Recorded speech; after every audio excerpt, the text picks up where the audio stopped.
Good Tuesday morning. I'm fired up today, folks. Yeah, you've been here for what, a couple hours now, big boy? One show down, one going now. I'm your humble host, Stephen McCollum, and you know him as 17-year NFL veteran, 3-time Super Bowl champion for your Dallas Cowboys. And folks, he's ready for the returning member program himself. Dale Hellestrae's here, everybody.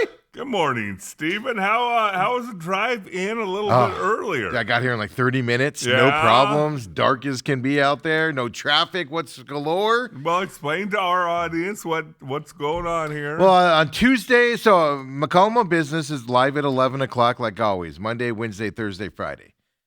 But I've always wondered if a pre-show morning business show would be better than the midday one. Some of you have given me feedback and said, no, keep it at 11.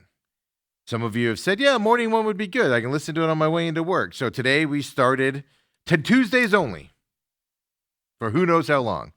Morning business show at 7 o'clock. Right. I came in early today to do that. So smooth drive in. No problems. I stopped. Only problem is Chick-fil-A's not open till 6, so that's out as a breakfast choice that early in the morning. Okay. Had to go to McDonald's. And was your order correct? Yeah, everything was fine. You got your hash browns? My girl's gone from there. The lady that was always super nice recognized me, which I know is kind of embarrassing. All that, she hasn't been there for a while, so I think she's no longer there. Okay. Hopefully moved on to greener pastures and a better job. But went well. Yeah. My favorite part though is like, you give your number for points. And I love it when they go, like you go, what's the code? On the app, you get a code, you get points or free stuff. And I go, here's my code. And he goes, what's the code for? And I go, just double points today. And he goes, okay. Which means they didn't type it in. That's what I've learned. Oh, really? And what I should have done, and I was tired. So what I should have done was said, oh, it's for a free McMuffin. Maybe I would have gotten a free egg McMuffin without the points at that point. See, I would have thought the Steve McCollum I know would have said, well, you tell me. No, I don't do that. You don't. No, you don't be rude for any reason to anybody like that. They spit in your food, man, or drop it on the floor, put it in the mop bucket. I like it. So, you're extra polite. There's incentive to be polite to those people. Complain later is what I would say on that. Do what you have to do nowadays because there's nobody to call. You have to go on the app, Twitter app. They send you a form. You fill out the form. Somebody calls you. Unless you Discount Tire. They say, hey, fill out this form and we'll call you immediately about your concern. And then you never hear from them. Discount Tire has really gone downhill lately. Really? Yeah, last couple times. With my air pressure issue, I just wanted to let them know, hey, your air pressure people don't know how to blow up tires because I've tried 4 times now. And it's losing air pressure because of you guys instead of gaining air pressure. So I just wanted to let them know. Yeah, they didn't care. They didn't Why is it always you? You ever sat back and smoked a cigar and thought about that? My whole life, Dale, this has been me. That's why I'm the way I am. It's because I notice things and I'm just like. Well, maybe it's because you happen to be so critical of others. Like, I take a family picture and you don't even notice the beauty of my family. What family? I know. I saw your family twice, Dale. It was shoved in my face. There was 2 of them on there. We're pretty enough, though. You should see us twice.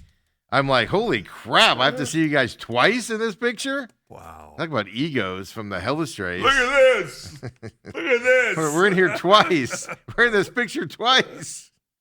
So Dale told his wife that I had that complaint yesterday. Yes. And she said, what is Steve's deal? I said, your guess is as good as mine. You still go in and work with that guy? Yeah, what's wrong with you? Your guess is as good as mine. Man, he's worse than Troy was. Troy was a little type A like you. I'm not type A. I think what it is I just notice things differently. Like I notice body language. I notice the way people say things. And I notice that stuff. So I think most people, it just goes off of their, like when the guy looked at me and goes, didn't feel safe putting the spare on. Anybody else would have been like, well, there's no spare in the car. Whereas I went, hey, wait a minute. Was that a shot? And there's no spare, Tiger. Hey, watch this interview. Do you see the guy's right eyebrow? See him take that swig of water before he answers. I think that's what it is. I think I'm just observant. I notice the small subtleties in life. And they bother you. I don't say they bother me. I used to be more vocal about. I'm not as vocal as I used to be about it. Like I used to just flat out call people out. My simple family picture bothered you. It did. It bothered the crap out of me.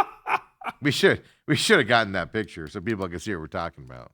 Oh. Who has a picture and then a picture behind them of the same picture? It's not the same picture. We had our family picture taken a couple years ago. It happened to be in the background. It does. That does bother me. It does bother me. But it's not. It doesn't bother me to where like I think you're a horrible person and you're an idiot. Yeah, see, Kobe says that should be a tradition. Yeah. Every picture I take is going to have a picture of me behind me also. Moving forward. Y'all watching this program will be on board going, the other people are going to be like, why does he have a picture of him behind him? Y'all watching this program will know what I'm doing when I do that. It doesn't mean you're a bad person. I just noticed that stuff. Yes, it is. But you admitted yesterday you noticed it too. I did. I thought it was weird. Yeah, it's okay. It was not done on purpose. So don't get. Well, obviously it wasn't, but I'm going to make you a hard time that it was done on purpose. Like one of my favorite things to do is when I see people taking selfies, like if I'm in a Cardinals game or ASU game, and somebody like 2 rows down, and you see that you can get in that picture. I'm always doing something weird in the background. Pick your nose. No, I don't do that, but I'll like look somewhere. I'll be like, oh, like looks like some balls coming my way or whatever. And that's fun for me because eventually somebody who's going to see that picture is going to go, what's up with the dude behind you? And most people don't pay attention to that stuff. All right, so I'm going to send this to you, and then you can send it to Kobe. Oh, you got it? Yeah. Yeah, we have to tell people what we're talking about. Because we're going to have a poll here. Yeah. Is this ridiculous? That's what we'll call it. Is this the most ridiculous thing you've ever seen? Robert says, and he's right, Happy Tuesday with Dave Day. I love that. Robert, last Tuesday, you tweeted that in, and we got busy talking, and I forgot to bring it up to Bruce on air. I brought it to him when we went off of air, though. He laughed for like 5 minutes about that. Remember how the San Antonio news people kept calling him Dave? Oh, yeah. So I'm going to have to remember when he comes in to introduce him as Dave Cooper later on today as well. Yeah, that's what you do as a professor. You just... Yeah. I told you that story. I get called Dave sometimes. I told you that story when I was in the corporate world, and that ladder guy called me Chris for like literally, I was his biggest buyer, and like literally for like 10 years called me Chris. And you never corrected him? Never. If you don't do it at the beginning. Yeah, that was my point. Like he was like, why didn't you ever correct me? And I was like, at some point, man, it got to the point where I didn't feel comfortable correcting you. It's so funny that you say that because there's this guy at Moon Valley who I've golfed with like 10 times, and his name's Preston. But one time we're out there golfing, and for some reason I started calling him Spencer. Yes. Hey, nice putt, Spence. Nice putt. And you even shortened it too, yeah, huh? Hey, we're buddies. Good job, Spence. Yeah. And on the third hole, I go, hey, great shot there, Spencer. And he looked at me. He goes, my blankety blank name is not Spence. It's Preston. But how long did it go before he corrected you? 3 holes. Okay, so that's not bad. No. You can be corrected in that time frame. Now imagine if that was like 6 rounds. Yeah. Oh, I know. It's weird. Yeah. If I can see one guy one time and he calls me Dave, I'm going to go, hey, I don't. I'll correct them at first, like if they first see me, I'll correct them. Oh, hey, it's Steve, whatever. But if they do it like 10 times and they go back to it, all right, my name's now whatever you're calling me. I could care less. Yeah, it's part of the fun and the excitement out there, and you roll because I hate that when people call in, to like radio stations or whatever post-game shows, and they're like, hey, it's Greg on the line. He's like, it's Chris. And then there's 3 minutes of this uncomfortable, oh, sorry, Chris, I thought it said Greg here and everything. And then he's like, yeah, it's Chris. I told the guy Chris. And then you're like, okay, nobody cares. Move on with our lives. Chris, nobody cares, buddy. Hey, Kobe, you've got it there if you could get that ready. Throw it up when you get a second as well out there. So Bruce Cooper is joining us. I just want people to understand how petty Big Steve McCullum can be. I shouldn't see now that I mentioned it. Everybody's going to notice it though. Well, See, but see, when I showed Autumn, I said, look at this picture. no, but you said it with a cross tone of voice. I said, Autumn, look at this picture. Look how and Autumn no, goes, you said- Autumn goes, it's a cute picture. And I go, what's wrong with it? And she goes, there's a picture of them behind them. You said, look how stupid this picture is. I never do that. It's a cute picture. And you're about it all day long. And I also said, I don't get your family, man. It's Alex's 30-something birthday party, and you guys have a big family get together. yeah, what's the matter with that? Weird to me, man. I don't even know how That's old my. weird. I haven't been to my sister's birthday party since she was probably in her teenage years. That's weird. Yeah, I never celebrate with my brother. His birthday. My birthday is coming up in a month, and I'll just get texts from everybody. See, that's Nobody gets weird. together. No, you're weird, man. Getting together like that's weird to me. All right, let's take a poll. You're weird. You're weird to me, and I'm weird to you. That's the difference. There is what we're dealing with. Yeah. So February's a big month. Both Hillary and Kendall were born in February, Yeah. so it'll be all the great ones. Michael Jordan. My birthdays. What are their dates? One of them's close to mine or on mine. One's February 7th. One's the 17th. Yeah, one of them's on my birthday. My birthday. Yeah. Which is 17th. Okay. He turns 18 here on the 3rd. So you do anything? You throw some hamburger helper at him. Happy birthday! I'm not cooking on his birthday. We're going out for that. It's up to them. I let my kids choose what they want to do. Okay. Well, we let our kids choose too, and they love. And they us. said, "Let's all get together." Yeah. He had nothing else to do. Well, that's because Alex is trying to stay in that will. He's not in it. Well, he is indirectly. Yes. He's in it. I just got to keep this marriage together Until Dale dies. and then we can do whatever. Oh, you know what? I'm sorry. Hold on. I got to do some production stuff. Dale, talk about it. Make fun of me some more here. Not making funny. It's just it kind of hurt my feelings, and now Brooke's feelings are hurt. Whatever. No, now he's going to believe that that's correct. Oh, the entire family's. Alex is upset. Yeah. I knew there was something wrong with that guy when I met him. Why does he always come to our games? I know. Well, somebody's got to support the team. How about that response? Well, I guess we can start talking a little bit of sports, but Wild Card Weekend came to an end last night with a thud. How awful are the Steelers? They're as bad as I thought they were. Wow, they're garbage, just absolute garbage. I hate to say this, Mike Tomlin needs to go. I feel the same way about him as I did Harbaugh. I actually feel a little bit more about Tomlin because he's been there 18 years. Well, so did Harbaugh. They were the same time frame. Exact. It's one of those things. It's like 18 but years. He does make the playoffs every year. Yeah, but it won 7 straight. Hey, Kobe, you have it now. Sorry, I texted you instead of emailing it to you, Kobe. But now I emailed it to you. The studio email. Yeah, but that's the problem. 7, he does just enough. Get into the playoffs, lose in the first round. 7 straight playoff losses for the Steelers. You can make a lot of money as an NFL team doing that. Right. Well, tell me this, and this is what I was trying to go to. If the Cardinals made the playoffs 7 straight years. Oh, we'd be celebrating. Oh, no, after about year 4, year 3, our expectations would change and we'd expect Super Bowl. Yeah. Or at least a playoff win. A second win, yes. Yeah. Well, Kyler Murray made it one time, and what's the number one thing people say about him? He made mistakes and they got blown out in that playoff game. And stuff like that. So expectations change, but yeah, it's just and I hate to put it on Tomlin because it might not be Tomlin, but they just don't put talent around him ever since. And that's my same problem with Harbaugh. Harbaugh won a Super Bowl with the best defense, probably, if not the same as the 86 Bears, very similar to it. 1A, 1B, probably, right? Type of thing. He's done nothing since in terms of winning Super Bowls or competing for Super Bowls. Tomlin's the same way. When he had Roethlisberger and a great defense, he won Super Bowls. He hasn't done much since. First round playoff losses. It just sometimes I think you need a change. Like they're just stuck in. If Tomlin comes back next year, Dale, they'll probably make the playoffs and lose in the first round again. That's what he does. But at some point, you got to move on from it, right? Yeah. But that was ugly last night. I'm not gonna lie to you. It was. I was actually shocked by the Texans' offensive output. That actually surprised me. Well, again, how many times do you turn the ball over? What, 3 or 4 times? I think it was 5. Jeez Louise.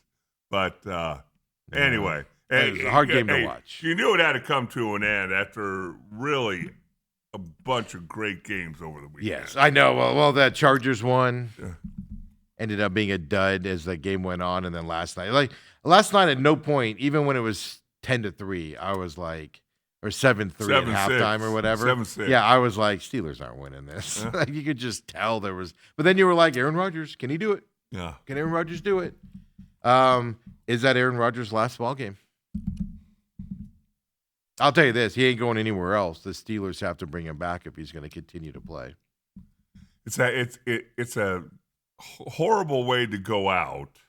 That's what I'm getting at. Does this make you go, I need to come back for another year? But is there anything that makes you go, if you're Aaron Rodgers, it makes you go, it'll be better next year. It'll be better next year. Well, new coach.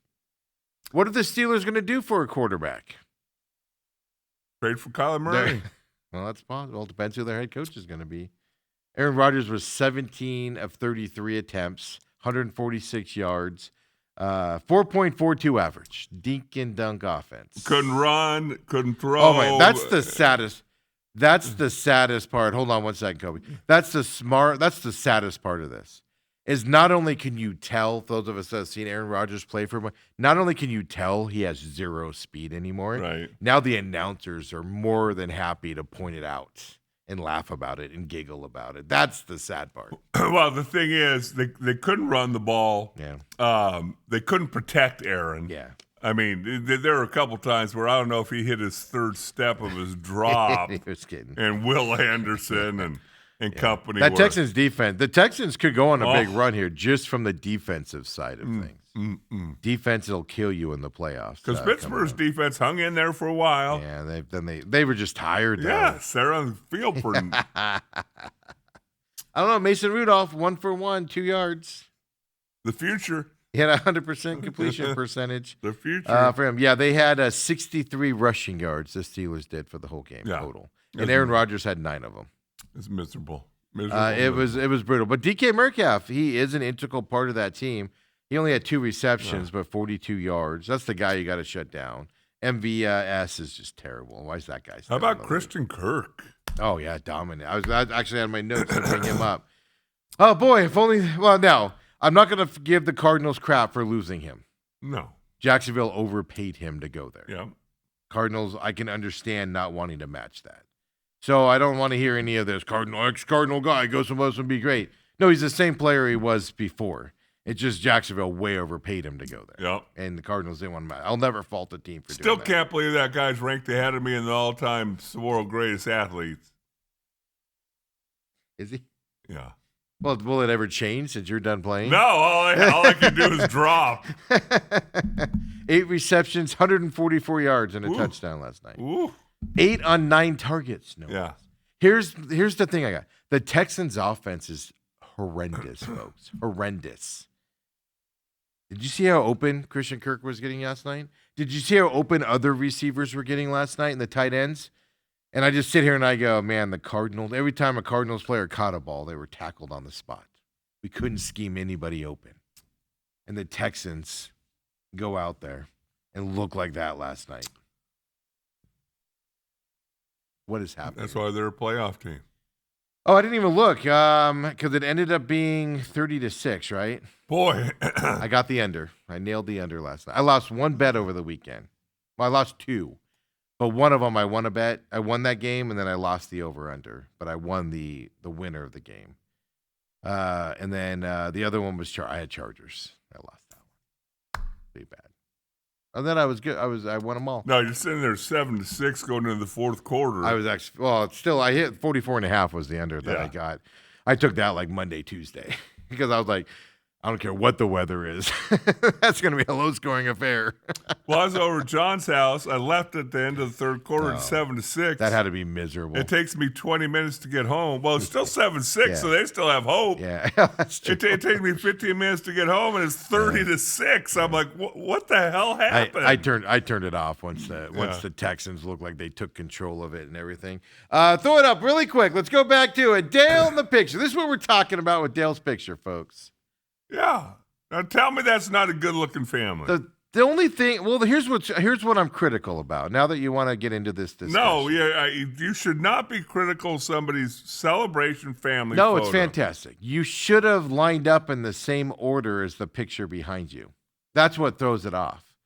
You all should be in the same order as the picture behind you. You're all discombobulated. You got Scotty on the far left here, whereas he's in the middle on the picture behind you. I honestly don't think any of us realize that picture is behind You it. never do until I pointed it out. But it's also great time lapse because Graham and Beckett in the family picture behind. That's if nobody knew it was there, Kendall's doing a great job of positioning her head to where everybody's in there. No, somebody's not blocked out. Right. But that's all I'm saying. You should have recreated. Oh, Scotty's on the far right, I guess I should say, in the back picture. You're in the middle. But you guys should have recreated the same thing there. Yeah. And so imagine seeing this on Facebook, just any of our viewers, seeing this on Facebook on a Sunday afternoon, and it bothering you for the rest of the day. Yeah, it does. It still bothers me to this day.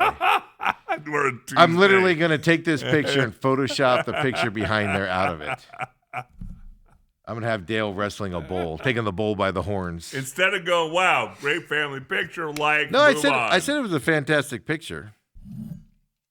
Beautiful picture. Beautiful family. I do find it odd, though, that you guys get together for a random guy's 34th Everything birthday. we do as a family bothers you. Well, because you do everything as a family. It's weird to me. It's weird that you don't. Well, that's my point. My sister could walk in here right now, and I'd be like, I think that's my sister. I'm a man of the people. Is that it? Yeah. Is that what happens? So They arrange it, and you just happen to have to be there. yes, You have nothing to do with it. So I know the secret of this because I've been told. We don't have anybody in our family that does the lead thing. Right. But you have a certain daughter that plans everything months out. Oh, That picture was probably planned 6 months ago, folks. well, we've already been summoned in April. Yes, I've been told. Even Brooke was like, "I don't." Kendall, I ran into Kendall at one of the SCA games, and she was like, Yeah. Hillary just tells us where to be. And we show up. Hey, Dad, are you free April 25th, 26th? I'm like, I don't know if I'm free this weekend. Hey, is that Masters weekend? Is that the problem? You got to plan that far ahead now. Like, I complain that I don't get credentials for stuff because I'm like, oh, I got time. Right. And then I'm like, oh, the game's tonight? I'll miss that window. That's and she's all asking you in April. Oh, that gives me heart palpitations. Like if somebody goes, like one time Autumn got concert tickets in December, and the concert wasn't until like August. Oh. It's like every time somebody goes, hey, what are you doing in May? I don't know, but I got a concert in August. I gotta be ready for. Yeah. I was like, I don't know, but I got to check for that concert in August. Got to keep that night free. It drove me nuts, but I'm a little psychotic when it comes to that stuff. But it's a beautiful picture, Dale. It's just the background. Bothers you. The background. It should bother everybody. To be honest, I would love to hear some feedback. Does it bother anybody else? We're gonna do a poll. Yeah. We're gonna do all this stuff. I'm gonna be a man of the people. I'm gonna be walking up and down Van Buren down here in Central today, asking people questions. You could put that on your Twitter, that picture, and say, what bothers you about this picture? That's the problem. Now that it's pointed out, everybody's gonna go, yeah, that is a little weird. The question is, like when I showed it to Autumn, I didn't tell her what bothered me about it, but she saw it herself, and you saw it yourself. That's my favorite part. But it didn't bother me. Yeah, it should have. It's like, yeah, that's so weird. It should have. All right, because I know when Coop gets here, we're not going to talk about this. It really has not gotten a whole lot of fanfare, but this Brooks Koepka thing is kind of interesting. Yeah, that's on my thing here. I like what the PGA Tour did. Did you see what it's costing him? Yeah, $5 million. And $5 million he has to pay out of his own personal money. Right. and he loses out on what, $50 to $80 million in Yes. incentive. I told you before, don't let him play in those big tournaments. Kind of what they did there in this. But what they did was they're putting a dagger in the live right now. It's a limited time offer. It's called the returning member program And you have to win a major. from 2022 on, which is an interesting characteristic. The PGA Tour, I'll just tell you guys this as we get into it. The PGA Tour wants 3 more specific guys to come back. John Rahm. Everybody else, middle fingers, we Yeah. don't want you back. But That's it's interesting because, Koepka, and I think he's softened a little bit, but he always came across as this arrogant, Pompous golfer yes, guy. and whatever other adjectives you want to go. But he's quoted here saying, there was no negotiating. It's meant to hurt. It does hurt, but I understand. It's not supposed to be an easy path. There's a lot of people that were hurt by it when I left, and I understand that's part of coming back. That's a man that realized what it did. And he said, I have mending to do. I know there's a lot of guys who are pissed. So he personally pays $5 million to charities. He's unable to access as much as $50 to $85 million in potential earnings because of it. So that's going to get spread to the other guys out there. He made an estimated $165 million in his 3.5 years with Liv. Right. That the PGA guys didn't. That's why it's there. Yes. And his comments are what struck me the most. Because when they all left, it was PGA Tour isn't helping us out. I'm gonna go get money, and I don't want to play that much golf. Right. And you have at least one player go, that was a terrible mistake. And he's admitted to it. Yeah. That's the words, and it's him saying them. DeChambeau would be the other one where if he comes back, because they're targeting him, his contract's up with Liv. Well, and I would say John Rahm. Well, Rahm's the other guy, but DeChambeau's really vocal. Rahm's he was vocal when he left, but not as vocal as those two guys are. And it's interesting. It's interesting to see. I love what they did. They put a timetable on this as well, meaning, hey, you 3, Rahm, DeChambeau, and just forgot the third person. That he's got there. Koepka. Koepka. Oh, no, Cam Smith is the other guy that they want. Oh, back. really? Okay. So those 3 and now Koepka, obviously. So they basically said they have until February 2nd to decide if they want to come back or not. And then the offer goes away, which presumably tells you if they want to come back after that, it's going to be hurt even more at that point, right? But here's the interesting thing about this. So I like what Koepka's doing. Hey, you made a mistake. You went for the money, didn't work out. You realized your mistake on that. But he's right. His reputation's tarnished for a while.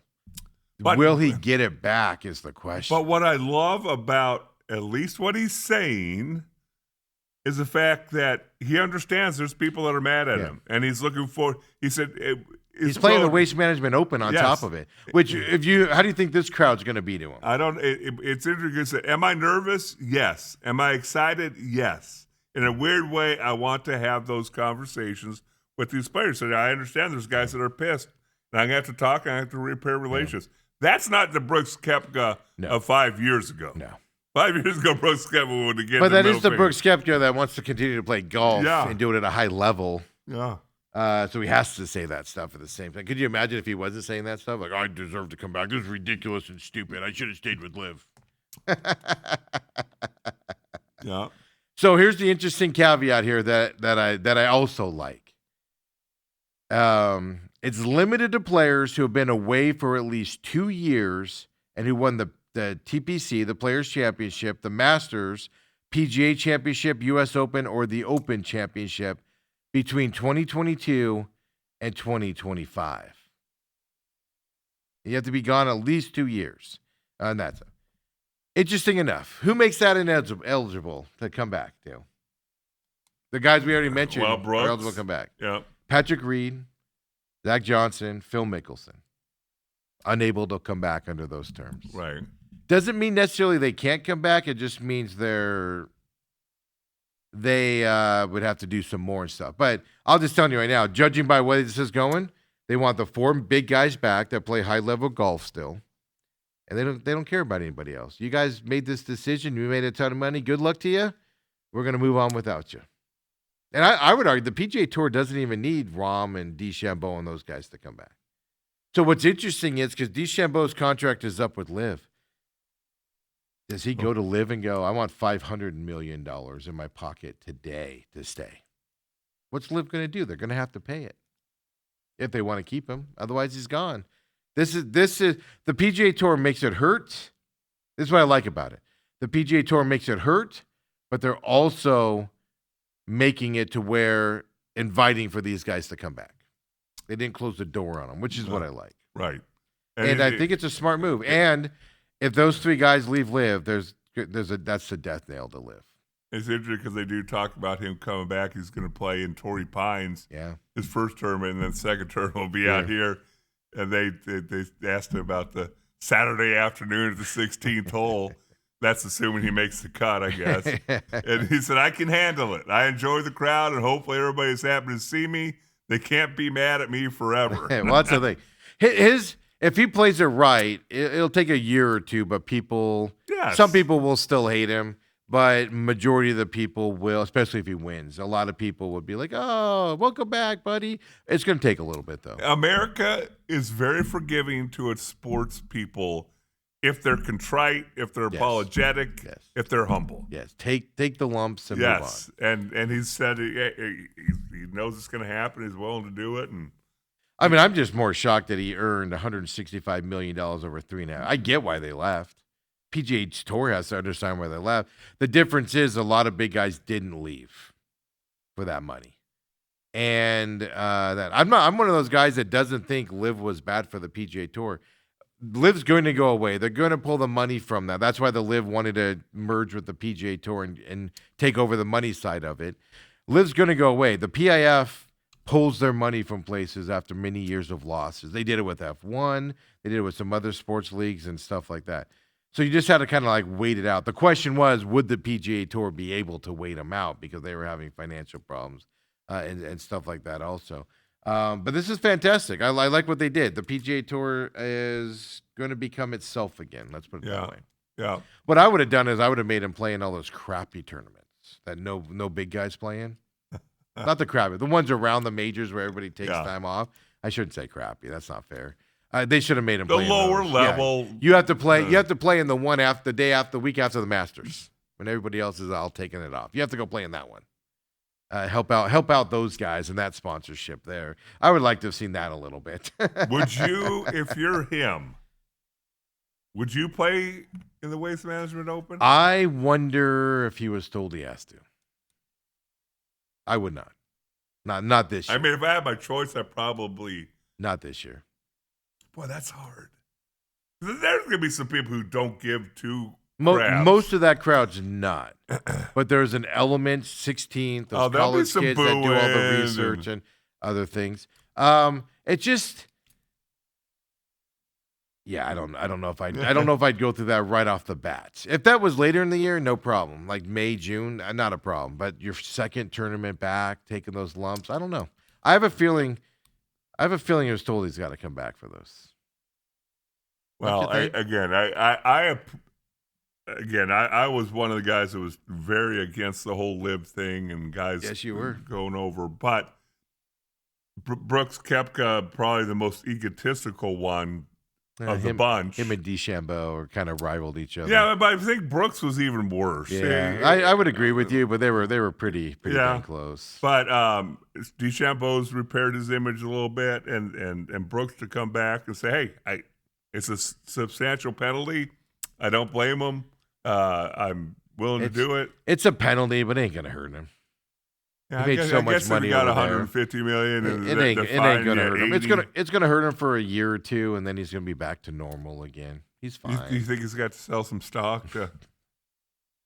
Better sell that Live stock before it goes away. One of his cars. Yeah, because the interesting one to me is Jon Rahm and Cam Smith because they're in the middle of contracts, but DeChambeau's contract's up with Live.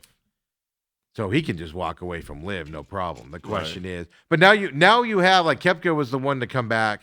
I wonder, here's what I wonder.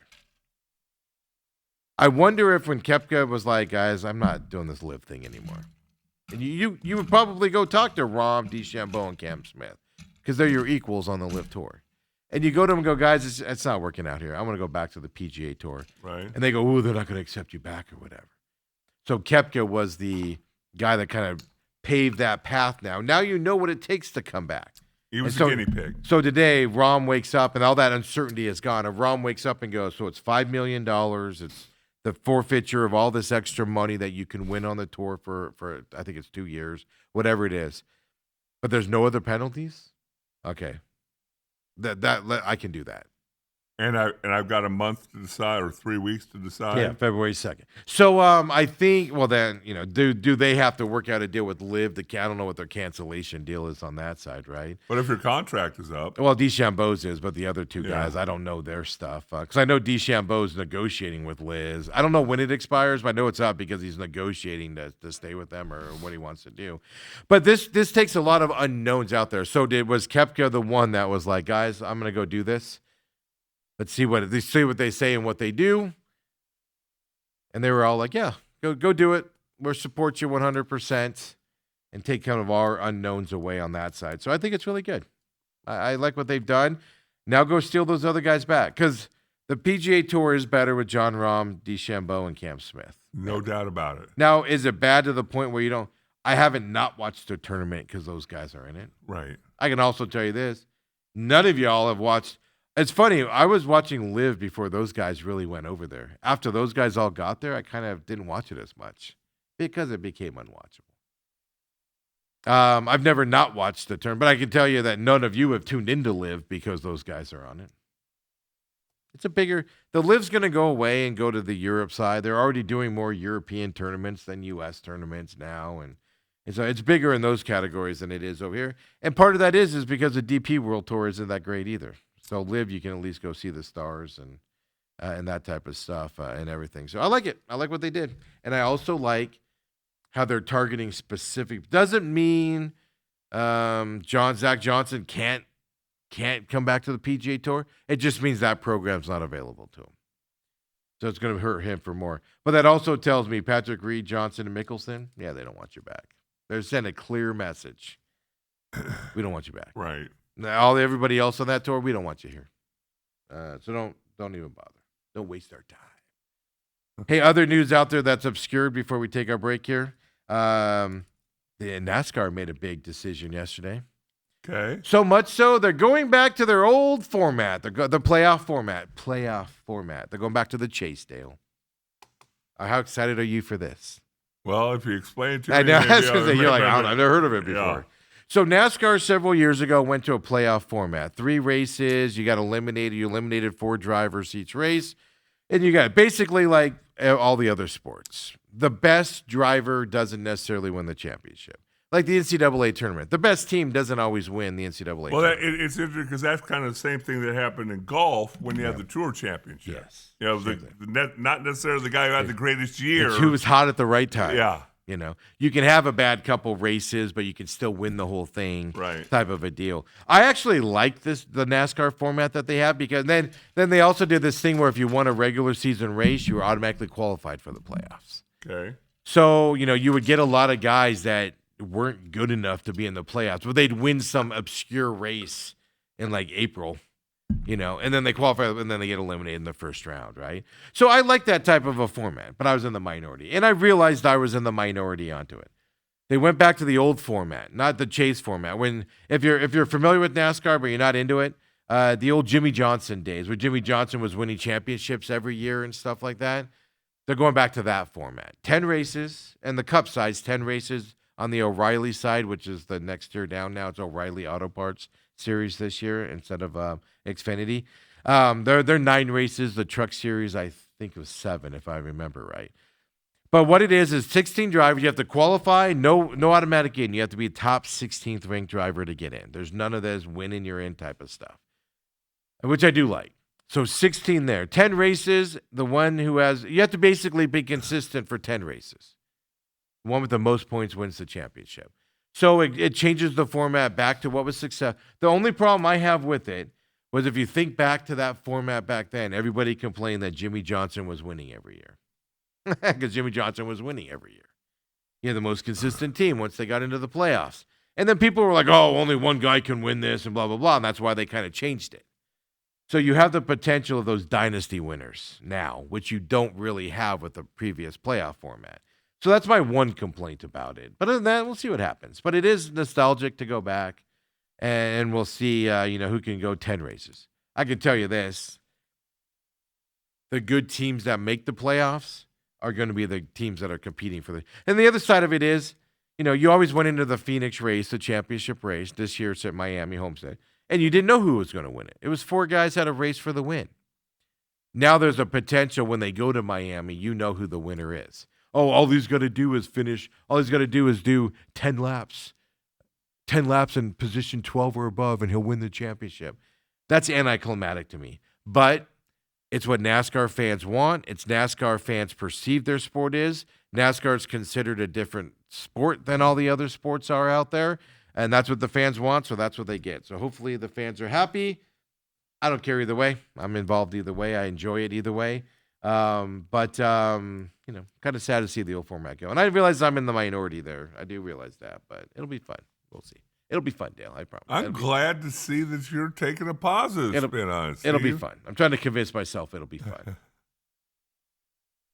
Trying to convince myself of it. Okay.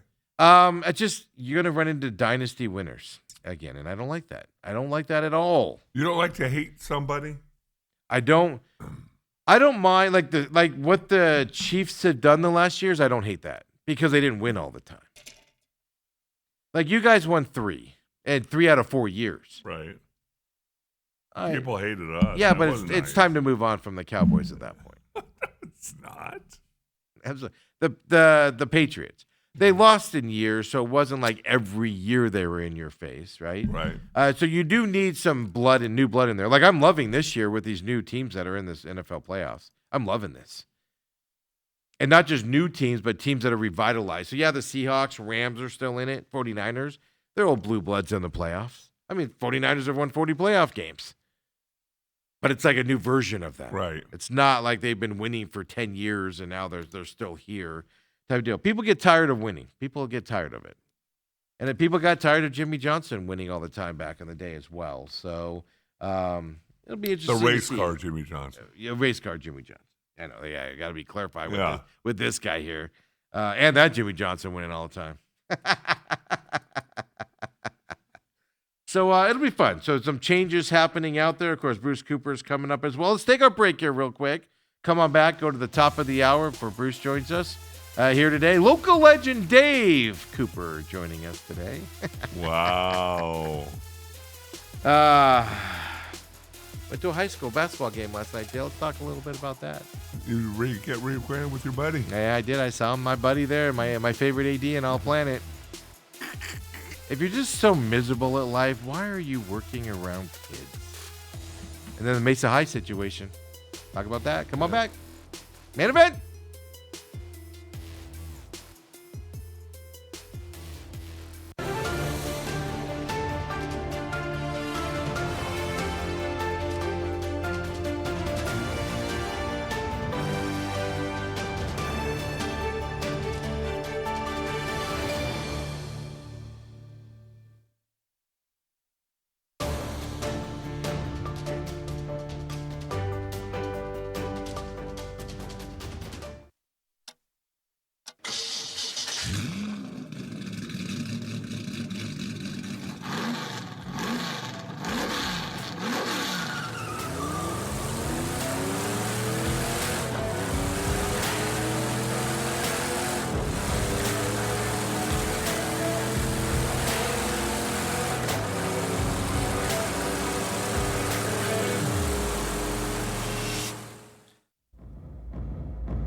And we're back here, main event. Woo, on a Tuesday. If you missed it earlier, McCollum on Business recorded earlier today as well. It is up. Well, if it's not up right now, it's getting up there to, of course, Robat TV on demand. And then, of course, the YouTube page as well. So Tuesdays for a couple weeks, we're going to do 7 o'clock. Try it out for a morning business show. See how that goes, how it looks, how it feels. Wednesday, but otherwise, Monday, Wednesday, Thursday, Friday, still at 11 o'clock here moving forward. As of now, just trying to change things up. Who knows? Maybe we'll see 2 business shows, a morning business show and a midday business show possibly coming up. Well, with the stock market setting records, might need to do 2, maybe 3 a day, Steve. CPI report came out this morning. We talked about that. Is that good or bad? It was good. Inflation stayed at the levels everybody thought it would. 2.7% inflation level. Okay. Which isn't good. You want it closer to 2%, but it's not going up. I think that's my vision of it, where it's key.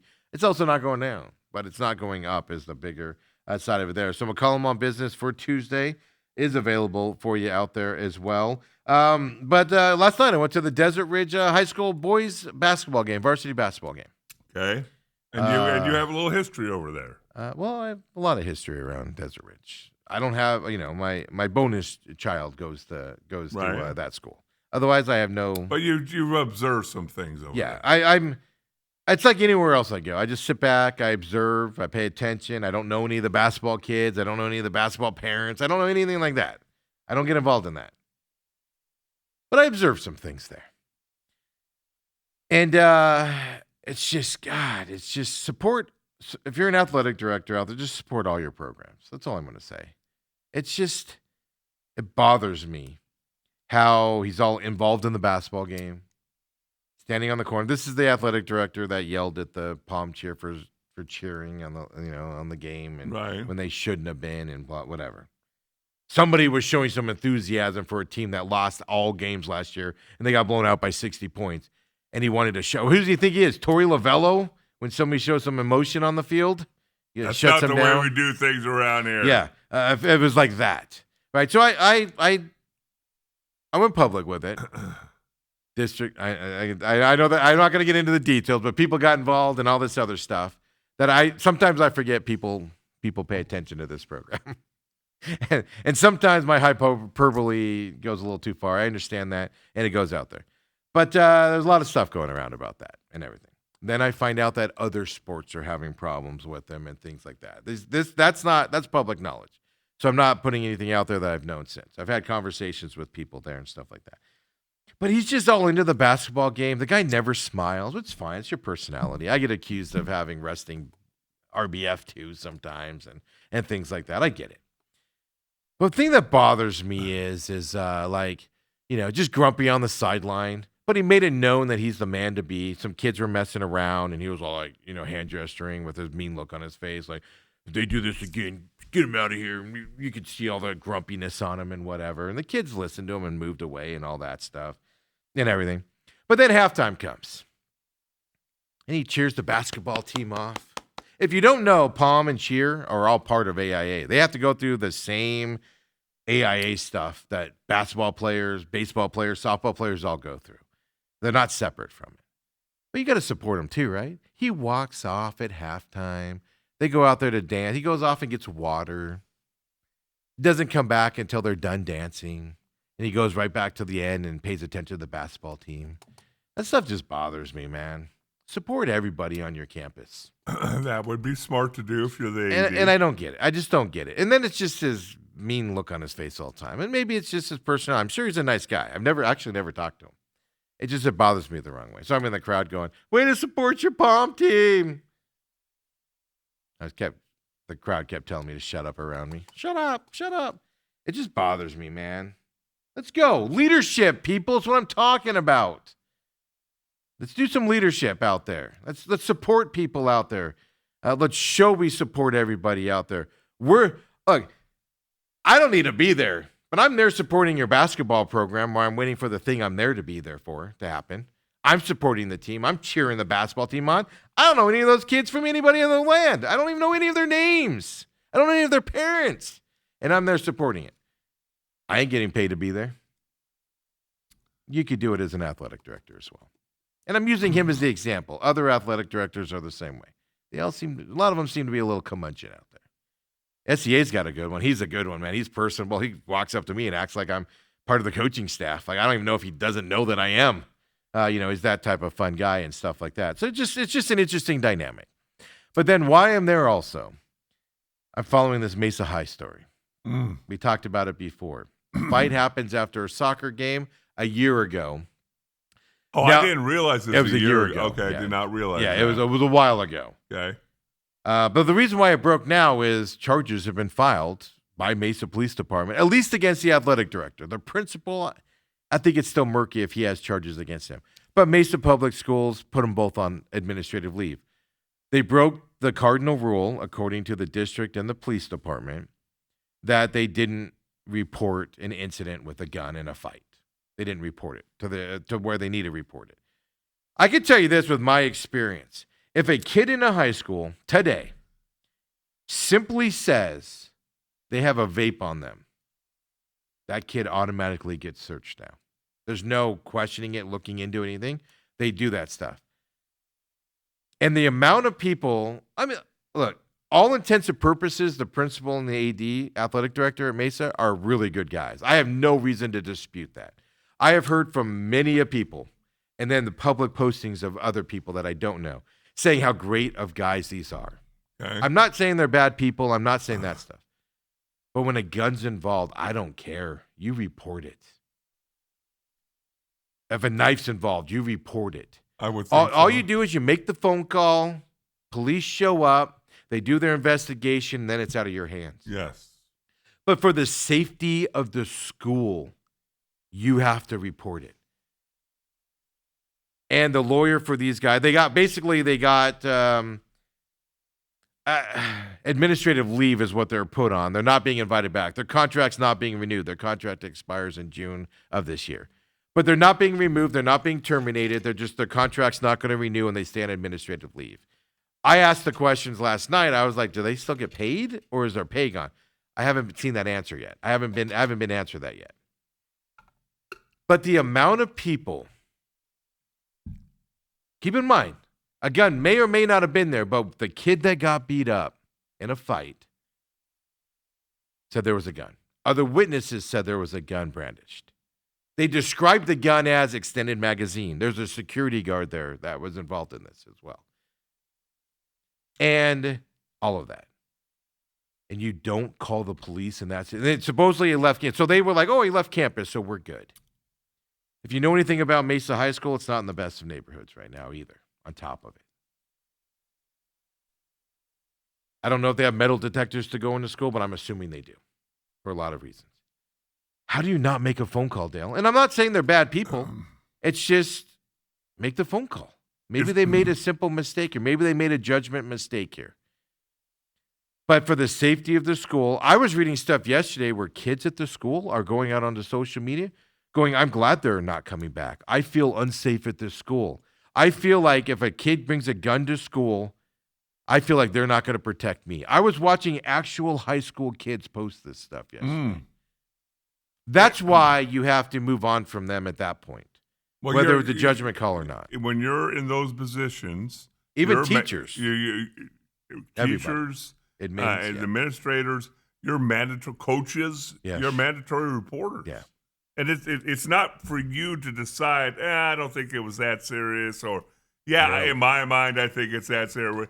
It's just, you report it, and let the authorities do whatever they need to do. The reason why I know all this, I know a lot about this, is because I know somebody that a boy liked her, and she didn't like him back, so the kid got mad at her, and said, she's got a vape on her. They had her in the office instantly, and we're searching that girl and everything. Like, they had to. And the way it was explained to me was, we have to search these people. We have to search them. Whether they're true or not, we have to do it. Otherwise, we get in trouble. Right. So the fact, and it's not, I understand parents fighting for them. I understand their employees fighting for them, teachers at the school and everything. I understand that.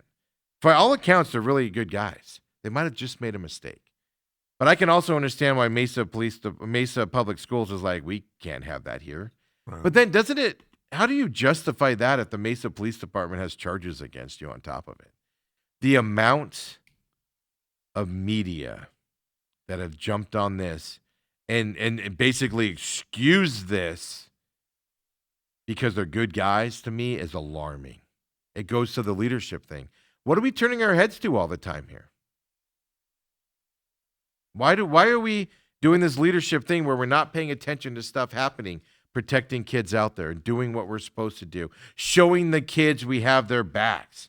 There's more and more of this happening at the high school level. You see it at the college level all the time. Lane Kiffin's a perfect example, abandoning his team, right, to go there. Sam Levitt quit on Arizona State. Yeah, I'll say it. Quit on Arizona State this year. Now he's at LSU, which is ironic. Two quitters together.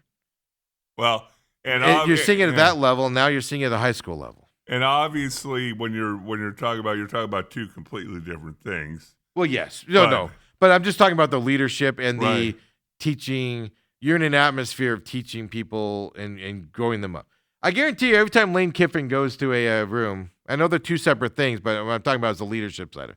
Lane Kiffin goes to parents and goes, I will make sure your kid grows into a man while he's with me. He'll come out the other side as a great human being. Well, do they even care anymore? Or that's the problem. Or is it, hey, college how much money you get? College is the pros now, which is where it's going there. Except for you're talking to 17 and 18-year-old kids.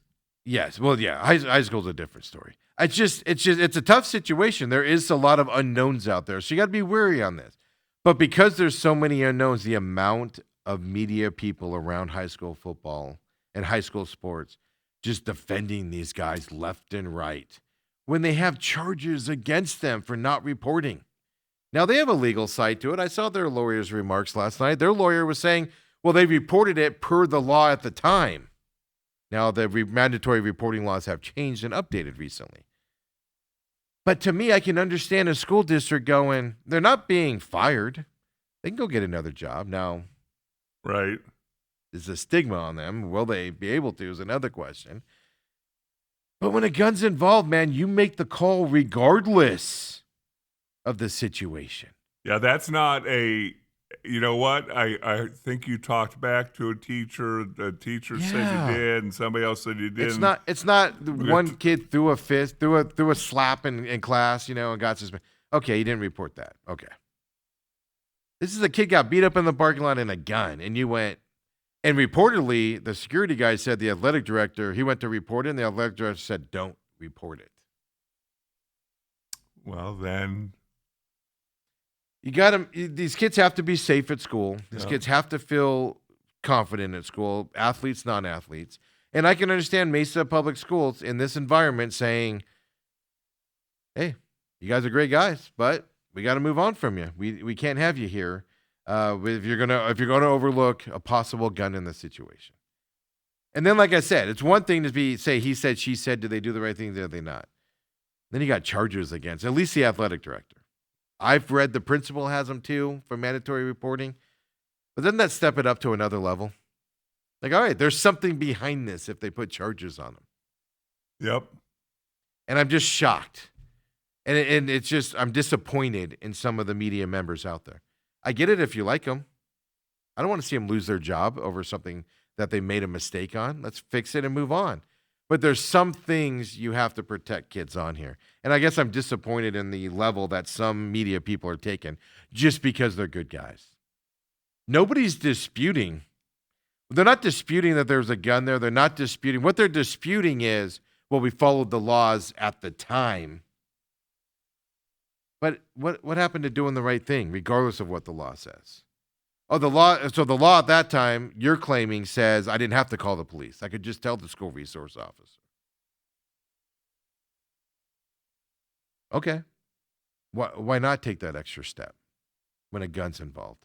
How many times have you heard where adults get in fights in a bar, somebody leaves, but all they do is they go out to their car, get their weapon, and go back in and shoot the place up? It happens all the time. You hear about it all the time. That kid's, he's not on campus anymore, so we're not going to do anything about it. What?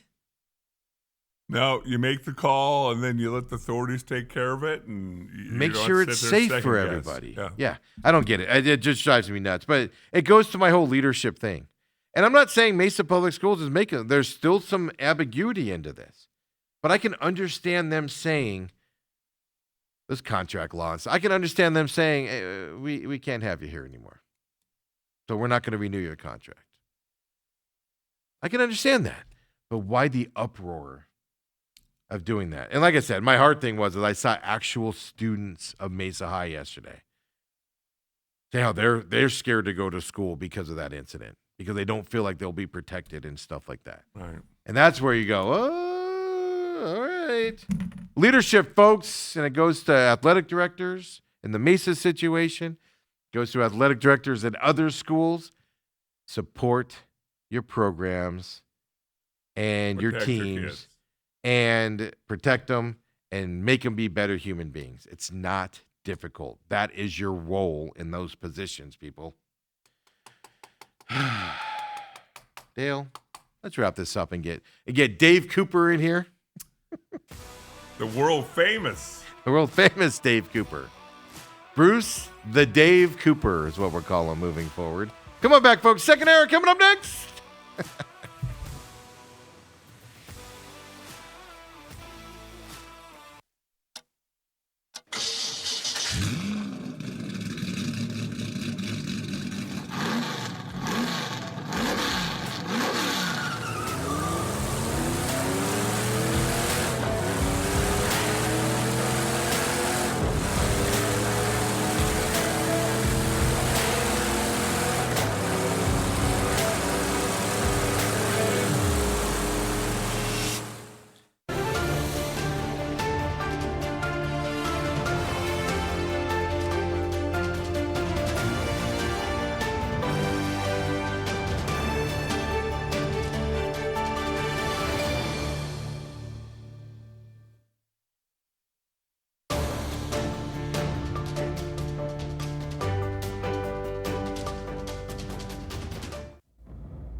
And we're back here, second hour. I'm your humble host, Stephen McCollum, 17-year NFL veteran. Dale Hellestray's off here to our right. And you guys know this guy, Bruce, the Dave Cooper, over here to our left. Robert did chime in earlier today, and he said, Happy Tuesday with Dave Day. Hey, that's a story that's growing legs, I see. Yes, we're going to run with it. We don't let anything go around here, Coop. Hey, did you see Dale's picture? Yeah, I want to show Bruce and see what Bruce thinks of this. What? Well, And we're don't not say anything. fake. Nobody say anything. Hey, audience, shh. Don't say anything here. Kobe, can you throw the picture up? Dale's family was celebrating Alex, his son-in-law's birthday. Yeah. Okay. There's the picture for you. Wow. It might be a little difficult. Look at the big TV there. Yeah, I see it. There's got a lot of beautiful faces, save one. Yeah. That's what you see. There's one in there that really kind of My older son-in-law ain't the best looking guy. Okay, but You don't see anything else on there that drives you nuts. anything else. Look at the whole picture. I mean, we're celebrating my son-in-law Alex in the middle there, his 34th birthday. You know, I just found something else that drives me nuts also. Well, I let's talk see about two this. little kids. Yeah. Two beautiful daughters, beautiful wife. I think they have. Are you guys eating out of paper plates? No, Dude, I guess I'm missing the. Look behind them. There's a picture of the Hellestrays behind the Oh. Hellestrays posing. I did notice something else really quick. One blind is open and the other blind's closed. That's annoying too. The symmetry of that is really off. Yeah, Dale, where are you guys at? we're in our family, in our kid, That's- whatever. I mean. Look at the picture behind them. I mean, Steve's calling you out, bro. Yeah, well, I know he is, but he looks at this picture like you look at it like I do. Really good looking family, save for me. I didn't Save even for notice. me. I didn't even notice the real people in the front. All he saw was the picture behind us and said, "This is ridiculous. I don't even want to look at it." He's a weird dude. Who takes a picture in front of a picture of yourself?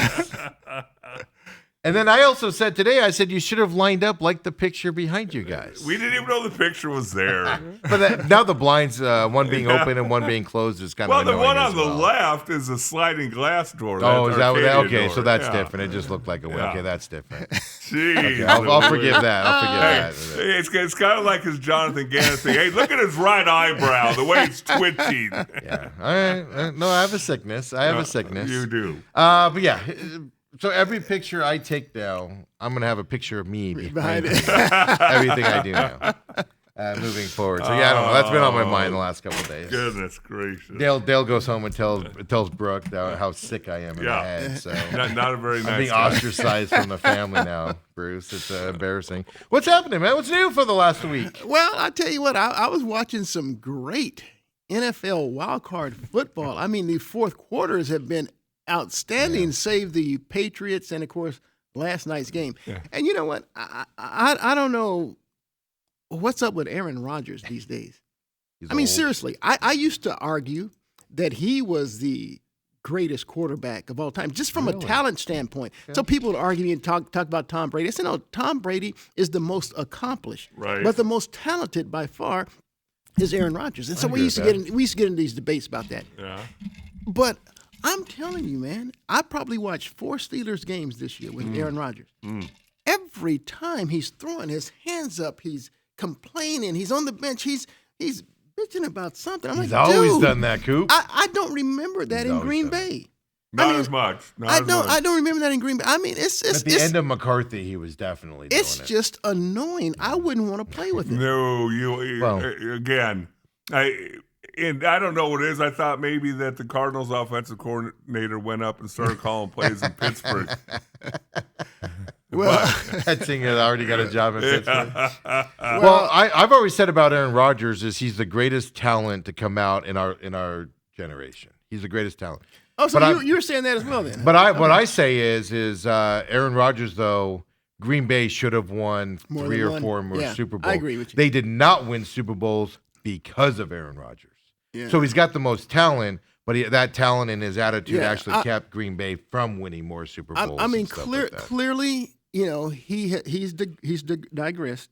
He's not the same quarterback he was 10 years ago. I mean, that goes without saying. But I mean, dude, the attitude, the behavior of this guy, Facial I mean, expression. his He's been demeanor, his- that's what did him and Mike McCarthy. And was Mike McCarthy like Mike McCarthy would send a play in, and Aaron Rodgers would literally be like, "That's the stupidest play call I've ever heard," and then change it. That's what did them in. What I as a would coaching say, staff. Coop, is I would say the 2 best throwers of the football, the prettiest throwers of football, Dan Marino and and Aaron Rodgers. And what do they have in common? They have one Super Bowl yeah, one between. won and one lost. Yeah. it. You know. But I would put him in that category as far for as sure. in his prime. Well, just sure. I put him in the Peyton Manning category of knowing the offense, where people are supposed to be, reading the defenses. He's one of the best of all time. Yeah. You know, I still remember a playoff game against the Dallas Cowboys. Aaron Rodgers was flushed out of the pocket. He was rolling to his left, and it's just like he flicked his Yeah. wrist. Ball went 50 yards. I mean, right on the money. Everybody else has to sideline. like lean back, and they're hurling it as hard as they can. yeah. He just. Dink. Yeah, he's just. Well, remember those Hail Marys against the Cardinals? Sure, I in do. the end of the game in the playoffs? I was at that game, and he was driving me crazy. I mean, he threw not one but 2 Yeah, 2 in a game. freaking Hail Marys, and so you can't call it luck. well, it's kind of like the Bears quarterback. Oh, Caleb? Yeah, Caleb was sensational. Let me tell you something. That 4th down play. I know we talked about it here on the show about how Ben Johnson has returned the confidence level of Caleb Williams to the point to where it looks like he's now back at either Oklahoma or USC because he's just the plays he makes off script are just incredible. That play that you're talking about, that 4th down play, dude, I don't know. I mean, I'm like. I'm trying to get the first down and not throw a 50-yard bomb, but my gosh, it was three Packers around dude, him. it was perfect. Yeah. Lobbed. It was over one group and ahead of another. I'm like, Yeah. dude. Do you know who I stop equate it. Caleb Williams to right now? Kyler Murray. And what I mean by that is Well, 3.5 quarters, Ben Johnson was ready to fire Caleb Williams because he was not doing well. yeah. And then he just wakes up, and now he's doing these spectacular things on the field on top of it. He's got that spectacular side in him, but can he do it for a whole game? Well, or you, what Ben you Johnson can't compare him wants? to Kyler Murray because Kyler Murray's never won a playoff game. But no, but you know what I'm talking about. Look, Is Kyler Murray will do something spectacular, and Yeah, you're like, there's the guy, and then, yeah, then he'll suck for 3 quarters. Kyler has that escapability, that wow to him. But you're right. Yeah, he has to show more consistency. They kept penning the ball, the cameras to Ben Johnson. Ben Johnson would just be like, Yeah, and I'll tell you something. Have you guys noticed the list of candidates that the coaching candidates for the Cardinals? Oh, I got them for you. And if so, It's on our list. I want to get your take Hey. from that list. before we talk, we need Okay. to celebrate something today. Oh, what's that? We should have a party. We should what have did a Dale cake do? here. What did Dale do? No. Oh. The Cardinals had a phone conversation with John Harbaugh yesterday. Zoom. Let's celebrate. They got a phone call.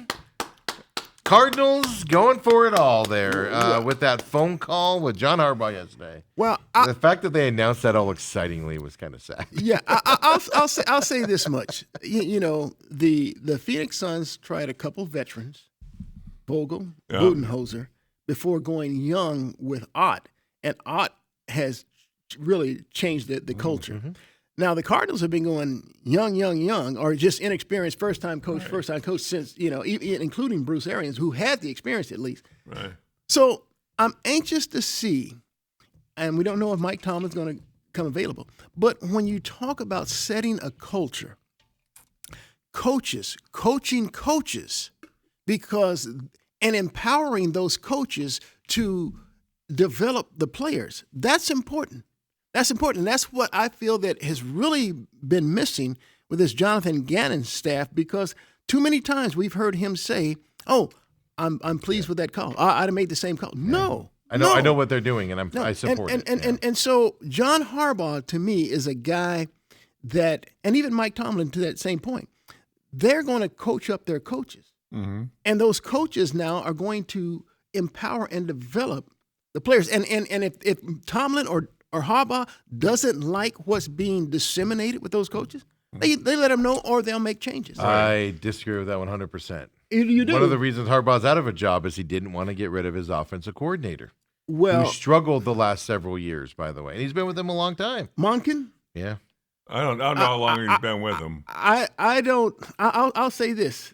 I do recall them make the Yes. Ravens making a Yes. offensive coordinator change to tailor the offense more suited to Lamar Jackson. But my problem with guys that were with a team for 18 years and they come right out of it. I brought up Jimmy Johnson, right? He leaves the Cowboys, tons of success with the Hurricanes, with the Cowboy, goes to Miami, forgets how to coach football. Can't do it. I worry about those guys that are a team for a long time, because it's different when you go someplace else. Well, I'm just talking just from a cultural standpoint. I think that's they'll what's change it. I think that's what's missing in Arizona Cardinals. Well, country. you know who you go get, Coop, if you want to change the culture? Matt Nagy. No, there's one name out there. Robert Saleh. He resides in Bloomington, Indiana. Oh, you talking about Signetti? Yeah, you talk about changing the culture. Yeah. My Yeah. goodness Yeah. gracious. Well, I mean, like with the names, right? They got the Rams defensive coordinator Chris Shula on this list. Rams offensive coordinator Mike LaFleur, and everybody wants him for a new guy. Why? I know 'Cause he doesn't make the play calls. It's McVay's offense. This is like hiring somebody from Andy Reid's thing. It never works out, Right. Because they're not the main guys in it. But everybody's on him. Packers defensive coordinator Jeff Hoffman. Did anybody see the Packers defense this year by chance? Well, Especially after Parsons Yeah, left. Yeah, not good. By the way, Trey Diggs. One No. play on Sunday, and he got ran over in that one play. Yeah. That guy's done, isn't he? Well, That's why the Cowboys cut him.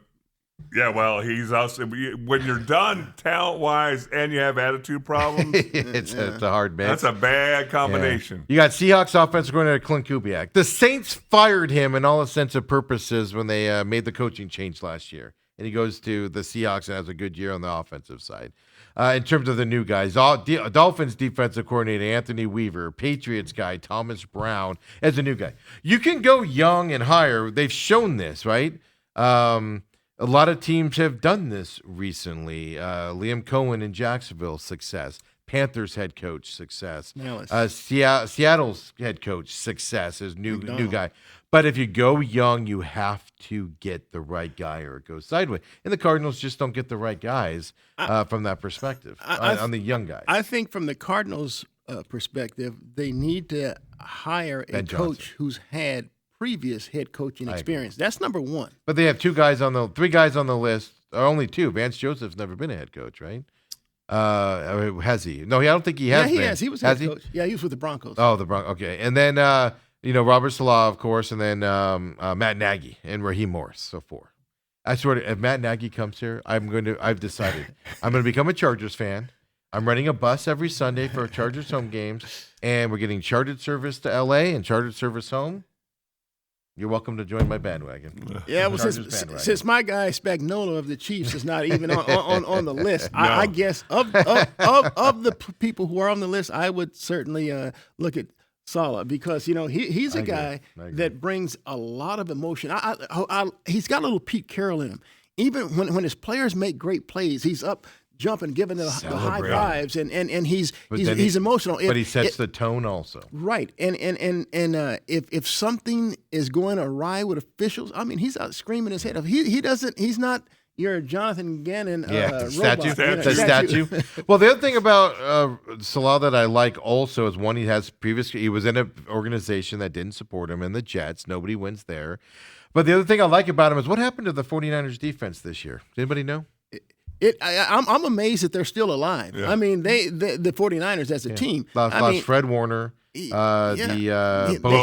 They're on their 5th and 6th level of linebackers. And they're pulling people off the couches. Yeah, and that's what I wanted to see, and that's what you see. So you can get through the injuries. Yeah, and so it's been quite remarkable. I mean, they've had major injuries on both sides. Hey, Kittles went down with an Achilles, and so I'm like, wow.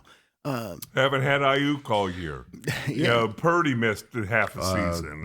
Purcell was on. They traded away Deebo Samuel. Yeah. But on the defensive side, he's able to overcome those and fight that adversity. You look at it, and that linebacking core could be Bruce Cooper, Dale Ellis, and Steve McCullough. And I can't tell you how we're getting the job done. I have faith that he would get us to get it done. He'd put us in the right position. I'm not opposed to Vance Joseph as being your head coach. My only problem with Vance Joseph coming back is just the way he left. He wanted to be a coach here, and they kind of forced him out. Ends up in Denver, and having really good success. So Vance Joseph worries me from that perspective. Sometimes when you have a bad experience somewhere, you don't go back. Then you don't hire him. Well, but he's on the list. If it was that bad of an experience, then you don't hire him. Well, I'm not talking from his perspective, not the Cardinals' perspective. Well, I look at it like this. There's a lot of angry Cardinal fans out there. Mm-hmm. Now, save excitement from the draft, and we don't know what the Cardinals do. I pray they don't select an offensive lineman with the third that's what overall everybody's pick. mocking. Offensive line, and then that new defensive line guy, It would be a colossal. Okay, let's look at this. And when Gannon and Ossenfort came in, they had the 3rd overall pick. Will Anderson was being mocked to him. Boy, would you look at Will Anderson now? Is he okay? Yeah, Again, I've talked on this show about I going think after. I think he's got Aaron Rodgers' number tattooed on him. He hit him so much. I've talked about going after the skill level people when you're in the top 10. You're not right. that dude. And so I had him mocked with some guy named Bijan Robinson. Right. They did neither. They took Paris Johnson Jr. Now, Johnson's an okay offensive lineman, but he doesn't impact games the way Bijan Robinson and Will Anderson do. Right. It's just, and so I've seen Mauiaga from Miami being mocked to the Cardinals at 3. Meantime, I'm telling you, I've been through this before. There was a guy named Levi Brown. He didn't love football. And the Cardinals took him at 5 overall and left some guy named Adrian Peterson on the board. Again, I just talked about you cannot leave Jeremiah Love on the board. You can trade down and try to pick up an additional 2nd-round pick, but you want to stay in the top 10 when you do so. And you have to take Jeremiah Love. The Cardinals' run game is brutal. But the thing is, Coop, if, in fact, that Miami right tackle is the third best player in the draft. There is no tackle that is the third best player in the draft. But say he is. He's not. Everybody's mocking He's him. not. Well, then you should be able to trade down to 5, 6, 7. But the question is, who wants to move up for that? Well, is anybody going to move up to 3 to try and take Jeremiah Love? Dale, I disagree with him. Yeah. There's the Reuben Bain at Miami, the defensive end slash outside linebacker, the edge rusher. I would take him at 3 over Mayaga. There's no question about it. Why? Because he's going to impact. He's going to make impact plays that Mayaga is not. I mean, it just doesn't get any simpler than that. I've seen Arvell Reese be mocked too. Now that Arvell Reese is but another linebacker. I don't think you should State. take a defensive linebacker or an offensive lineman at number 3. To me, it needs to come in and be a dominant player right off the bat. And when he comes in there at that third spot. And let me tell you something. I've said it on this show before.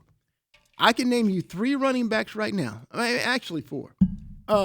But you have Jahmyr Gibbs, you have Bijan Robinson, you have Christian McCaffrey, you have Saquon Barkley. These guys are not only electric running the ball, but they kill you in the pass game as well. You don't have. I mean, there's Christian McCaffrey catching an over-shoulder catch from who was it, Jennings that made the throw, and then there he is in the end zone catching the game winner from Purdy from 4 or 5 yards out.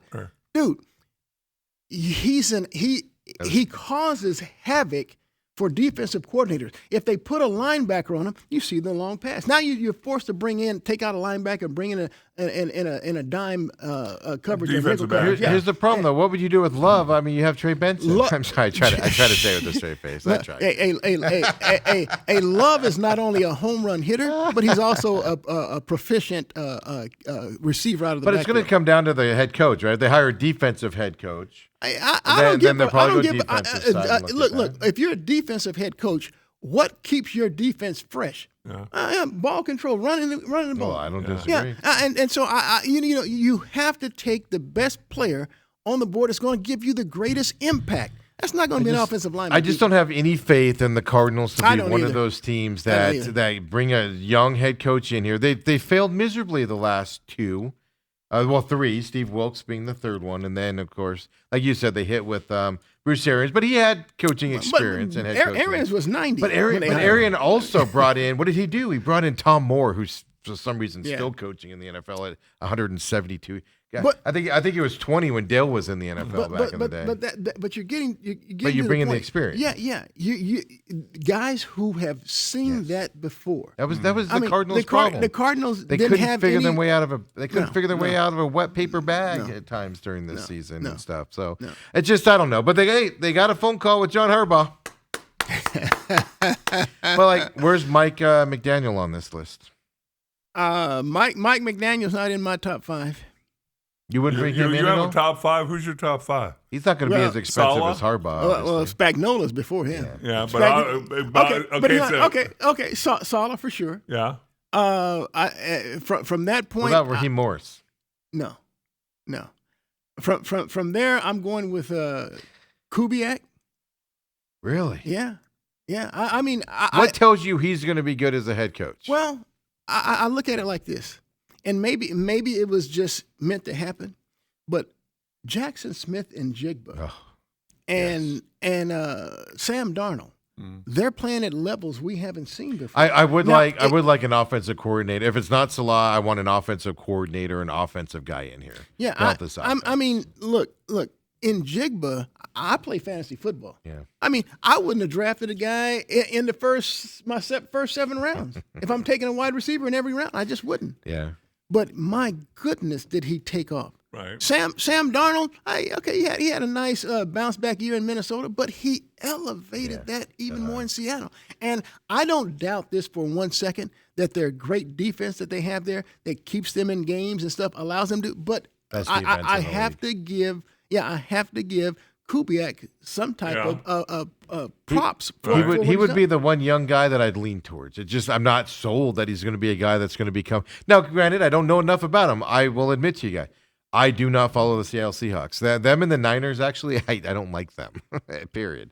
since Pete Carroll left. I haven't been a fan of theirs, so I don't watch a lot of them. But I don't know his person. Robert Salah is a fiery guy. Yeah, he's going. He's going to command the best out of everybody. He'd be the guy I'd go for. I don't know on their list. I don't know if Clint Kubiak's that guy, and that's me not knowing if he is or not. I'm not saying he's not or he is. I don't know if he is, but that's what you need. You need the opposite of the statue. What say you, Dale? Yeah. Who'll be your guy for the Cardinals Well, on their list? I guess of the names that are being talked about that are realistic, I'd probably say Salah, but bring in an offensive, a strong offensive mind, Like a Mike McDonald. Like McDaniel. McDaniel.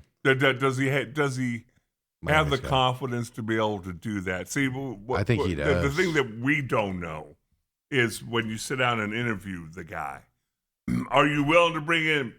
Because there are some coaches who want to be the smartest guy in the room. Those don't tend to be your most successful. There's some coaches who want guys as smart or smarter than them in the room, and they're okay with that, with their ego and all that. I like Salah's fire. I like his leadership ability. I like the fact that he's been with a moribund franchise. Yeah. And hopefully he's learned a few things from that experience. I just looked it up because I started thinking. His offensive coordinator with the Jets was Nathaniel Hackett. Yeah. Boy. That was a monumental mistake. That was a Aaron Rodgers that was request. But I mean, I don't. That might not give me the faith that he can hire a quality offensive coordinator.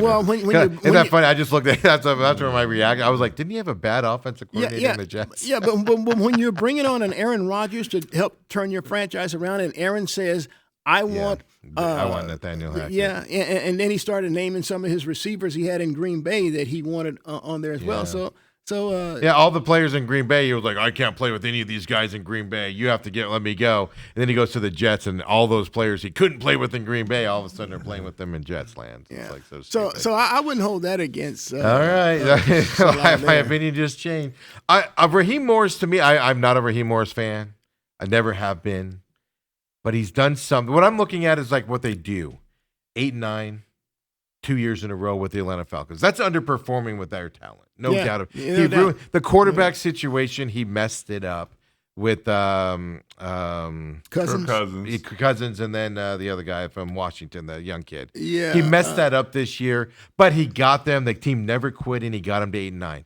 Wouldn't it just be fantastic if the Cardinals had 2 8-9 years in a row? Can we get to that level? His team doesn't quit on him. I don't think he's going to get you to a Super Bowl. But I'm just saying that's somebody that if you hired him, I wouldn't jump off a bridge if you did it. Yeah. My guy, though, which it doesn't look like he's going to be available, is the LaFleur brother in Green Bay. Oh, Mike LaFleur. And that's because look what he does in Green Bay. Green Bay doesn't generally get a high draft, get a high free agent, and spend a lot of money on him. Oh, Matt LaFleur. Matt LaFleur. They don't generally, trade for big name guys. They did this year, but they generally don't do it. They go through the draft picks, and every year they just make the playoffs. Now they're disappointing in Green Bay standards. That's the type of coach you want. You see that with Salah. You see that with Raheem Morris. Like I said, I'm not a Raheem Morris fan. That's not who I want. But look what he's done in Atlanta. We can't get to those levels. We can't get to those standards. They invested. They backed up the Brinks truck and gave all this money. I get it. He underperformed to Kirk Cousins. Yeah, he underperformed so badly that they went with Michael Penix. Yeah. And Penix, a rookie at that time. I think this was just this second year, this past year here. But then he got hurt. And he got hurt again. I mean, the guy used to get hurt in Indiana. But I want to be able to. I wanted to be able to see the way we just went through with Jonathan Gannon, where there was so much adversity that hit this Cardinals team, and it's just like they gave up. I don't know if I told you when you were on there, but I told Dale. I had a conversation with somebody that's just a fan. They don't follow it like we do. They don't watch press conferences. And their response was with Jonathan Gannon before he got fired was like, I go, why don't you want him around anymore? And he goes, I just feel like he doesn't care. I feel like he just gives up. And he doesn't care to get better. He's just here. And I don't agree with that. He tried hard and he did all that. His sideline demeanor gives up. And I'm like, this is just a common fan that wakes up, is excited to watch the Cardinals play, wants them to win. It helps, it ruins their week when they lose type of a fan. Doesn't follow it like we do with the behind-the-scenes stuff and everything. And that's their opinion. That's terrible. Well, ESPN has Clint Kubiak as I saw that as a choice. I'm not opposed to it. right? I mean, what they've done with that Is that Seattle right? offense is amazing. Yeah. But I just don't. What adversity does he have? But here's the deal. Let's break got down. fired in the Saints? Let's break down what Kubiak is able to do offensively. There, it starts with their running game. They got Kenneth Yes. Walker and Zach Charbonnet. I'll go a step farther. Offensive line is dominant. Well, their offensive line is nothing special. Oh, that's my point. Oh, That's my point. I got you. Watch them block when they play the Niners this weekend. They will open holes, and they're nothing where you're going to write home to and say this is our best offensive line in the whole league. Right. And they're going to perform and hit those blocks. Right. Okay, Dale, you got something to say? I see it. No. You ready? I was just sitting there again. For me to form an opinion on Clint Kubiak, I can look at the results, and again, you look at what he. You're talking about two different Ohio State receivers. I don't know where Jackson. Yeah, why you want to go there, man? I don't know Why you where wanna go there? JSN was drafted. I don't think he was drafted number 4, was he? No, but I think he's more like maybe 17 or 18. Yeah, he something was like in that. the first round. So maybe there's a little magic there. Maybe he can come down and turn the higher draft pick into something. And obviously, when you look at what he's done offensively, that Seattle team is something special. Yeah. Now, when the Cardinals were an 8-win team a year ago, and then you even go back the year before that when they again jumped off to the first half, they have like 6-7 wins, and before they crash in the second half, they able to run the ball with James Conner. Right.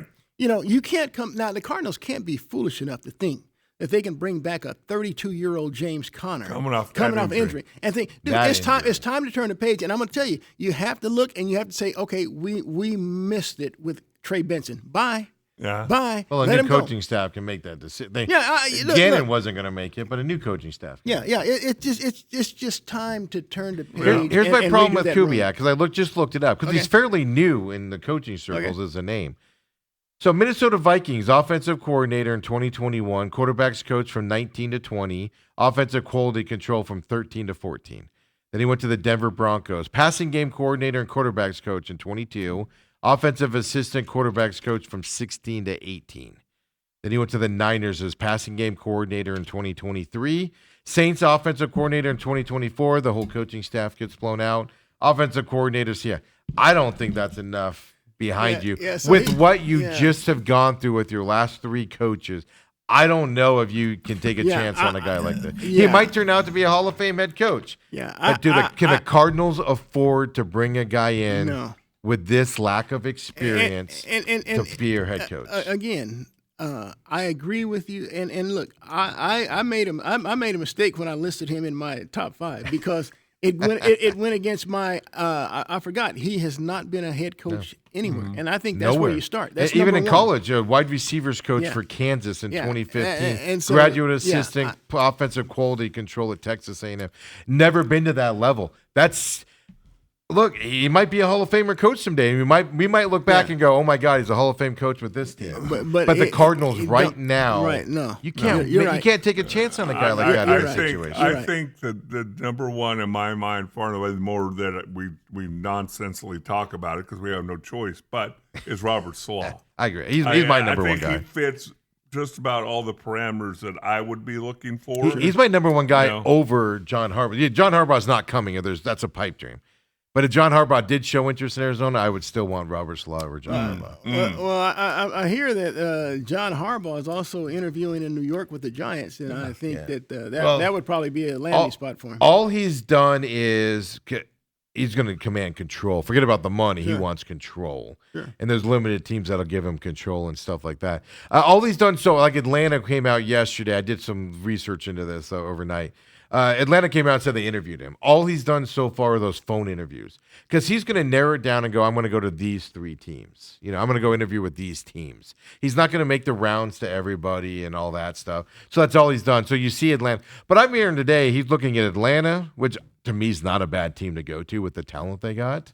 So you got Atlanta, and then he's saying he likes the Titans because of their $100 million in cap space.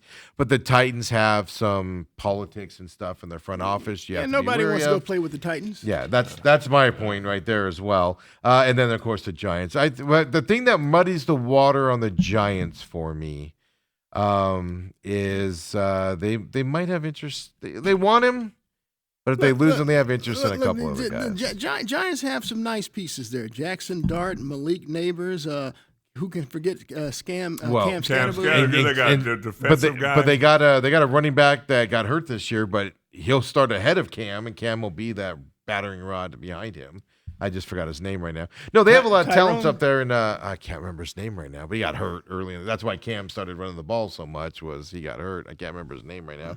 But the Giants have a lot of stuff, but Giants can pay it. Dare I phrase it this way? But I will. Their owner Mara has cancer. Is being treated for it.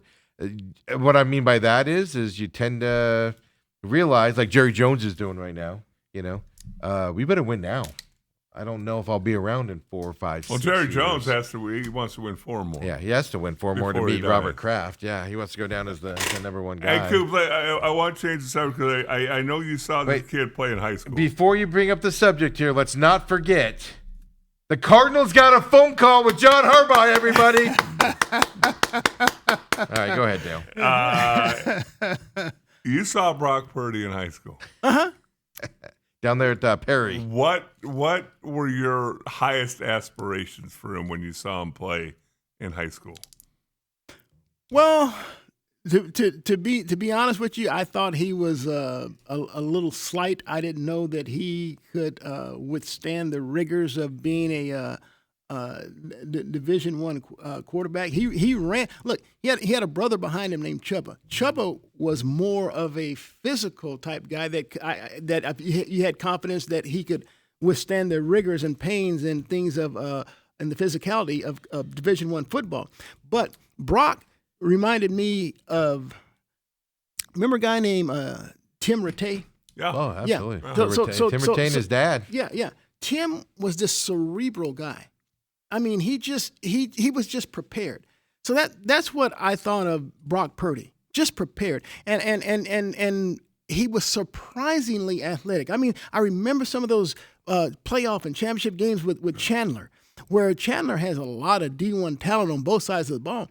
And here's Brock pulling off 25, 30-yard runs. Right. I mean, he just was elusive. He had this knack, but he was always prepared. And so I thought that he could be do what he did at a school like Iowa State. I didn't think that he could really relish in the Power Four schools that the blue bloods of those. And so it surprised me when I was talking to his dad, Sean, that Alabama gave a call and he was going to go visit there. I said, wow.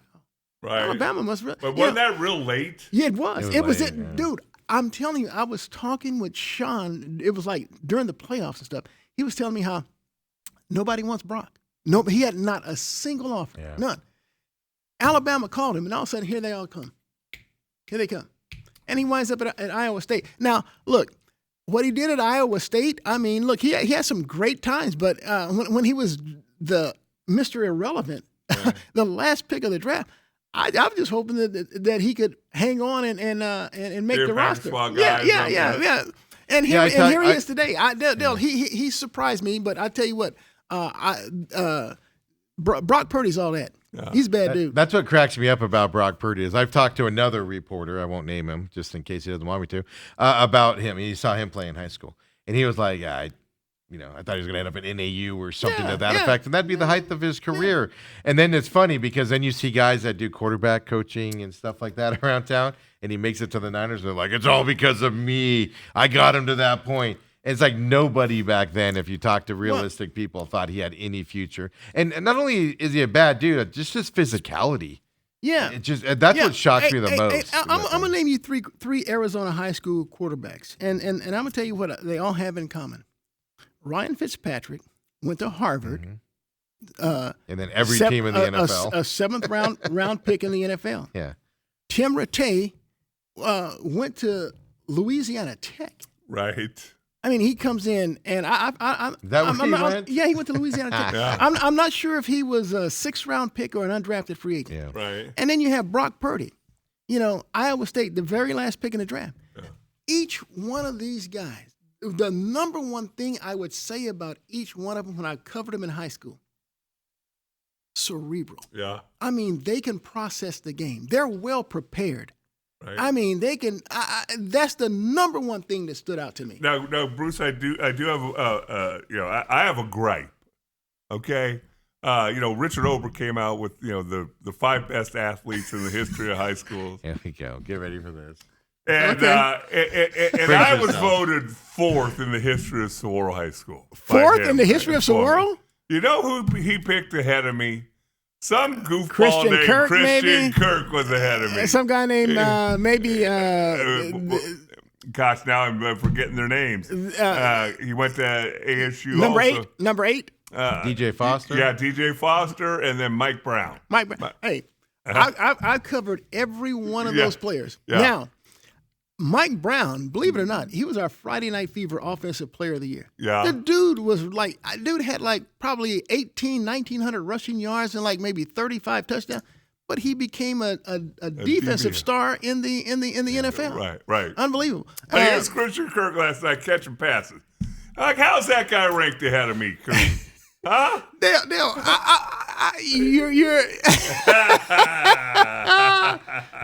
Richard Over. Well, we'll have to talk to Richard about this. We'll have to check his mental acuity, right? Yeah. What was it? Eight catches, 144 yards last night. Hey, Running up and look, down that field? he looked like he did that year. The Cardinals went 7-0, 10-2. Yeah. I mean, he was the Well, number 10-2 before they fell apart. Yeah, he was the number 2 to DeAndre Hopkins. I mean, every time you looked up, Murray's throwing bombs. I mean, he caught I remember as a game he caught 3 bombs in the Tampa Bay That was Buccaneers. back when Murray could throw it deep. They allowed him to throw it deep. Well, yeah. there you go. Because it ain't like he can't. Yeah. Yeah. Those are And some beautiful balls he threw to him. Oh, too. sure. He look. Perfect eh, spirals, look, 40 yards down the field. Look, I've come to know that these guys that are prolific baseball players, like your Patrick Mahomes. I mean, they're the ones that can make all these throws with the different arm angles and things like that.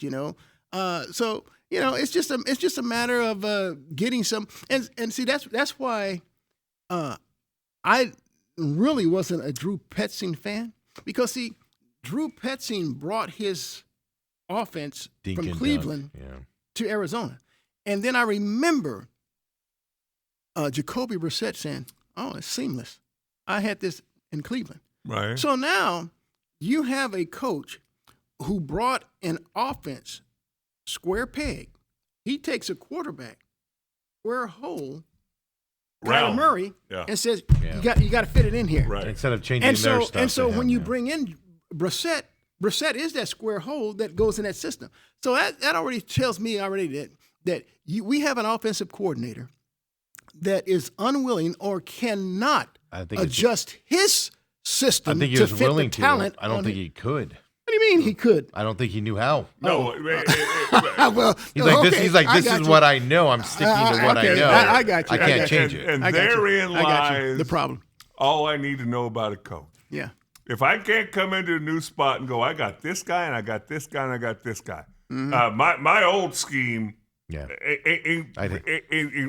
gonna make them the I'd be best. playing Madden left and right to figure out what game plays Madden tells me I need to develop. For these guys. I heard that Munkin went and sat down. This is what I've read and asked Lamar, "What are your favorite plays? Give me your top 10 favorite plays."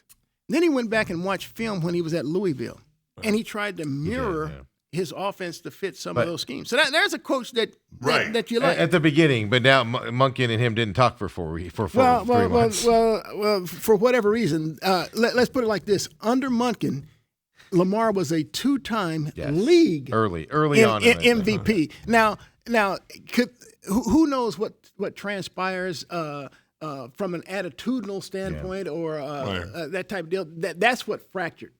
It wasn't necessarily the playbook because we've seen the playbook with him. It was something. And he's been a 2-time league MVP. I'm going to tell you a quick story because when you said that, it conjured up my memory. Do you remember the name Chan Gailey? Yeah, with the Dallas Cowboys. He was in Pittsburgh, came to Dallas as the head coach. Troy was so excited about him. Troy and I actually got into a fight because I said, "Hey, let's pump the brakes. We don't know what kind of coach he is." Who won the fight? He's well, that's what I want to know. I didn't finish, Troy, because I figured that might be the end of my career too. So, do you have a red jersey on? So and as we're sitting there going through the season, Chan Gailey, what it required Troy to give him his 10 favorite pass plays each week going into a game, and he had a tournament on Saturday. And Troy comes burst into my hotel room the night before game, this midway through the season, slams the door. He goes, blankety, blankety, blank. You were right. This guy sucks. Do you realize for about 6 weeks in a row, Chan Gailey did not call any of those pass plays that Troy put down as his favorite? Why even ask? Is that right? A future Hall of Fame quarterback. What are your favorite pass plays? Aren't you opening the game with one of those that the quarterback likes the best? Those might be my first 10 Yes. passing plays. Is that just not to crazy? appease So him. when you brought up the Monken thing, Yeah. and Lamar, it wasn't the early days. That was 2 years ago. He's MVP, Yeah. right? No, he's been 2 three- of the last 3 years. So I That's guess what 2 of the I'm last saying. 4 now. Yeah, last 4, yeah. Yeah. Yeah, no, that's what I mean by, but Lamar's also been going downhill too, but I don't know how much of that. Well, Lamar's a that- different beast. well, Lamar's well, attitude that- is a different Well, beast. here's the deal. I've said it, and I've heard others say the same thing. Lamar ain't gonna last. No. The dude runs a heck of a lot with the ball, and he does not You saw it this year. slide or go down or run out of bounds. He'll take that hit. Yeah. He'll take that hit. I admire his courage. I admire his tenacity, his will to win. But dude, this is the National Football League, Yeah. and it's a different beast, dude. Look, even Josh Allen and Ben Roethlisberger get roughed up, and they're much bigger physically than you are, dude. Slide your butt, run out of bounds. That's unbelievable. Chargers defensive coordinator Jesse Minter reportedly interviewing with the Cardinals here this week. I don't know. That does get me excited. Let me tell you something. I look at John Harbaugh more than I do Minter here. I mean, the Chargers do play with a certain bit of physicality. Yes. Now, their offensive line has been decimated with injuries, and I just felt so bad for Justin Herbert. That brother He got murdered. At one point, I'm God. pretty sure he got knocked out on the field. Yeah, It was just like, wow. and so, but the Chargers do play a physical brand of football, and so I can see where Jesse Minter would get up there because their defense is physical and they run Jesse to the ball. Minter's interviewing with all 8 teams with openings as well. Wow. Not everybody's doing that, so that tells you that there's respect for him around the league as well. But before we take our break here, I just want to reiterate, folks, Cardinals got a phone call from John Harbaugh. Oh, Dale, I see where that picture of you comes up. Yeah, He won't let it go. No. I've never seen anybody get so excited about a phone call. Oh, yes, you did. Come on back, folks. The main event.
Then we're back here, main events. Look at this guy, Bruce Cooper, folks. Makes the show so much more intelligent. Well, When he shows up on Tuesdays. they'll just ask the question about the Suns tonight opening At their Miami. their 6-game Eastern 13-day road swing. 13-day road trip. Yeah, and he asked me what would I view a successful road trip out of that 6 games.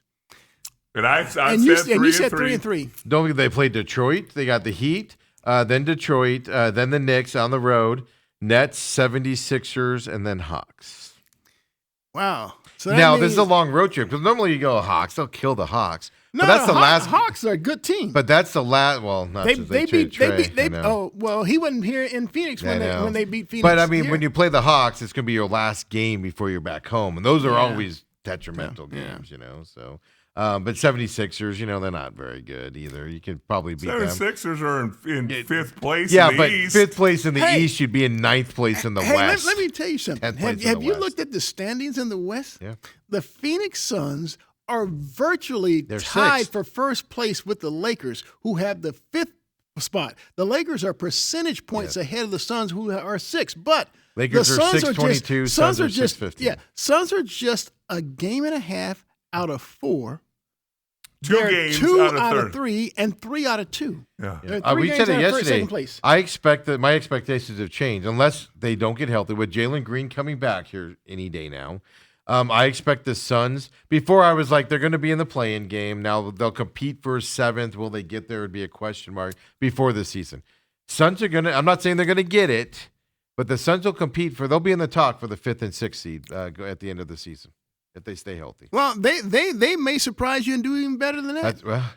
Well, Well, I think they can get past the Timberwolves too. I just don't know if they can get past the Nuggets. Spurs, Well, or we the don't Thunder. have to worry about that. How about this Eastern game? Yeah, the Eastern game. You said 3-3, and I heard the teams. I would hope the Suns could beat a Miami Heat team that's in the throes. I think they've lost maybe 3 or 4 or 5 games in a row now. Yeah. Miami Heat, That's something like they've that. lost 3 in a row. They're Okay. 5-5 over the last 10. Okay, so I figured you could beat them. The Nets are not a good team at all. No. That's 2. And that there's no back to back, so they play the Knicks and then they have a day off and then they play the Nets. Yeah, and so That means they'll be out in New York City. and so you play the 76ers Around who, Manhattan. who they have a really explosive guard in Maxey, and I'm telling you, the rookie Edgecombe. I watched this dude play at Baylor. I knew he was going to be something special. But they're 22 and 16. Yeah, But like yeah. I said, in the West, they actually would be like a 9th Yeah, seed or and 10th so seed, I think those are the 3 wins the Suns have to come away with, because Detroit's a tough out. The Knicks at home are tough, and they're going to be looking for revenge anyway. Just Yeah. play them. And then the Atlanta Hawks, like you said, it's the final game, and Atlanta's a really athletic team, and But didn't they send the they're good. message to their team, we don't want to win this year when you get rid of Trey? Well, no, look. Well, they won 3 in a row. Hey, look. Let me tell you They something. won 3 in a Let, row. let me tell you something. CJ McCollum, Yeah, he I can like play. him. He, as you know, he was cousin, part. Bruce. Yeah, there you go. He was part of that backcourt in Portland with Yeah. Dame. I like him. Dame Dolan, and so I he can't got- figure out what's happened to his career, man. He went from just a sharpshooter, everybody wants him, sharpshooter, and now he's just getting told around. Well, the well, NBA. when he went to New Orleans, I mean, if Big Ticket, and I just call him a friend. I mean, if the dude could have ever stayed healthy, I think that would have not, because the Pelicans actually have some pretty good talent. I like Herb Jones. I don't like that pesky. Alvarado. Alvarado? I mean, I call him avocado. Yeah. and Because so- you but feel if like he- you have to put up with it, Yeah, and you yeah, have to eat avocados, but you don't like it. Yeah, if he was on my team, I'd like him. But he's one of those Dylan Brooks kind of guys. I don't even think New Orleans likes him. I don't think his teammates like playing. All with right, him. now the next question I have then is Jalen Brown's going to be coming back here soon. Jalen Green. Jalen Jalen Green, Green, I'm sorry. wrong color. No, wrong team. Jalen Brown I know, plays for Boston. Celtics. I know. Yeah. Same color, wrong team. No, I meant green, brown. Okay, anyway. I was okay. talking about skin All color. right. How do you think that's going to go? Well, you know. I know he played one game. It's so funny that one game he had 29 points. He was so explosive, but I think the Suns are going to have to go through an adjustment period here. Yeah. I mean, because Ott has already come out and said when he's ready to go, he's going to start. But he'll get limited minutes. So now you're changing up that lineup. So it probably means that Colin Gillespie goes to the bench. And you have Booker Green, and you have Dylan Brooks, probably Royce O'Neal, though you could throw in Done or number 8, our sharpshooter, Grayson Allen. Grayson You could Allen, throw in Allen along with William. But I would suspect they would go with O'Neal. But with Colin Gillespie to me is struggling on the offensive side. Goodwin's kind of starting to struggle. They're playing a lot of minutes. Yeah. I think this could actually be a blessing in disguise, meaning yes, the roles will change, but they're not in this out there as much. They're not in the same minutes. They get some time off on the bench. I think that's actually going to help the Suns moving forward. Well, you could be right because no question. I think that Gillespie's probably a little banged up. Yeah. He's been. I just love the way he plays. I joke around like every game he looks like he has a career-ending injury at some point on the court, and then he just hops up and runs back on the court. Yeah, and he plays with so much. That's what I'm getting at. It's I think that's going to allow them to get some rest and not have to feel like they have to be out there all the time and playing them. But it's also changing, the Chemistry. shot. Well, no, the shot distribution At the end of the game. Right, yeah. And like right now. You'd have to say that Dylan Brooks is the number 2 scorer, and that's obvious by his average. But Booker and Brooks are going to have to give up some shots to Green. Mm-hmm. And so that could be an adjustment as well. But see, that's what worries me about Brooks is he's having just a career year. He this really year. is. So he really is. He might be okay maybe taking a step back right now when Jalen Green comes back, where he can still be out there, still do this stuff.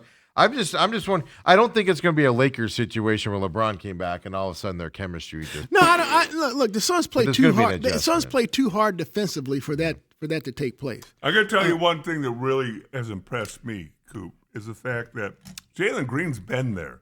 You see him high-fiving teammates. You see him into the games. You see him happy for his teammates.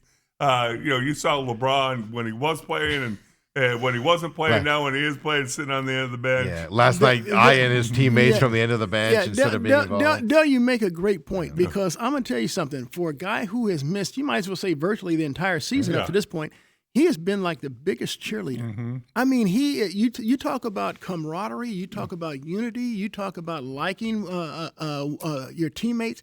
He epitomizes that. Yes. NBA players that are out for 4 weeks do not go on long road trips with their team. Right. They just don't. And of course, I know he got fined for it, but he gets in those post game interviews and stuff, and he's giving props to a guy so much so that he loses his mind. He lets some F words drop out of his mind. But I just love everything about him from a teammate standpoint. So I agree with you. Yeah. I love it, and it's who they're giving props to. Like Dylan Brooks does this too. It's Colin Gillespie. Yeah, it's the guy. It's not. Yeah, they do Devin Booker as well, but it's not the guys you expect it to be. It's the guys that perform on that night, and I like it. Now, really quick before we get to some Diamondback stuff here as we go into overtime, Levitt to LSU. I said earlier today, I called it. A quitter head coach who gave up on his old Miss team to go to LSU now has a quitter quarterback in Sam Levitt that gave up on Arizona State. Now the two quitters are going to be good together. Well, look, I don't know that I'd go that far with Sam Levitt. I do know this, that the money he's getting at LSU is going to top that at Arizona State. I saw that rumor has it. It's $4.5 million.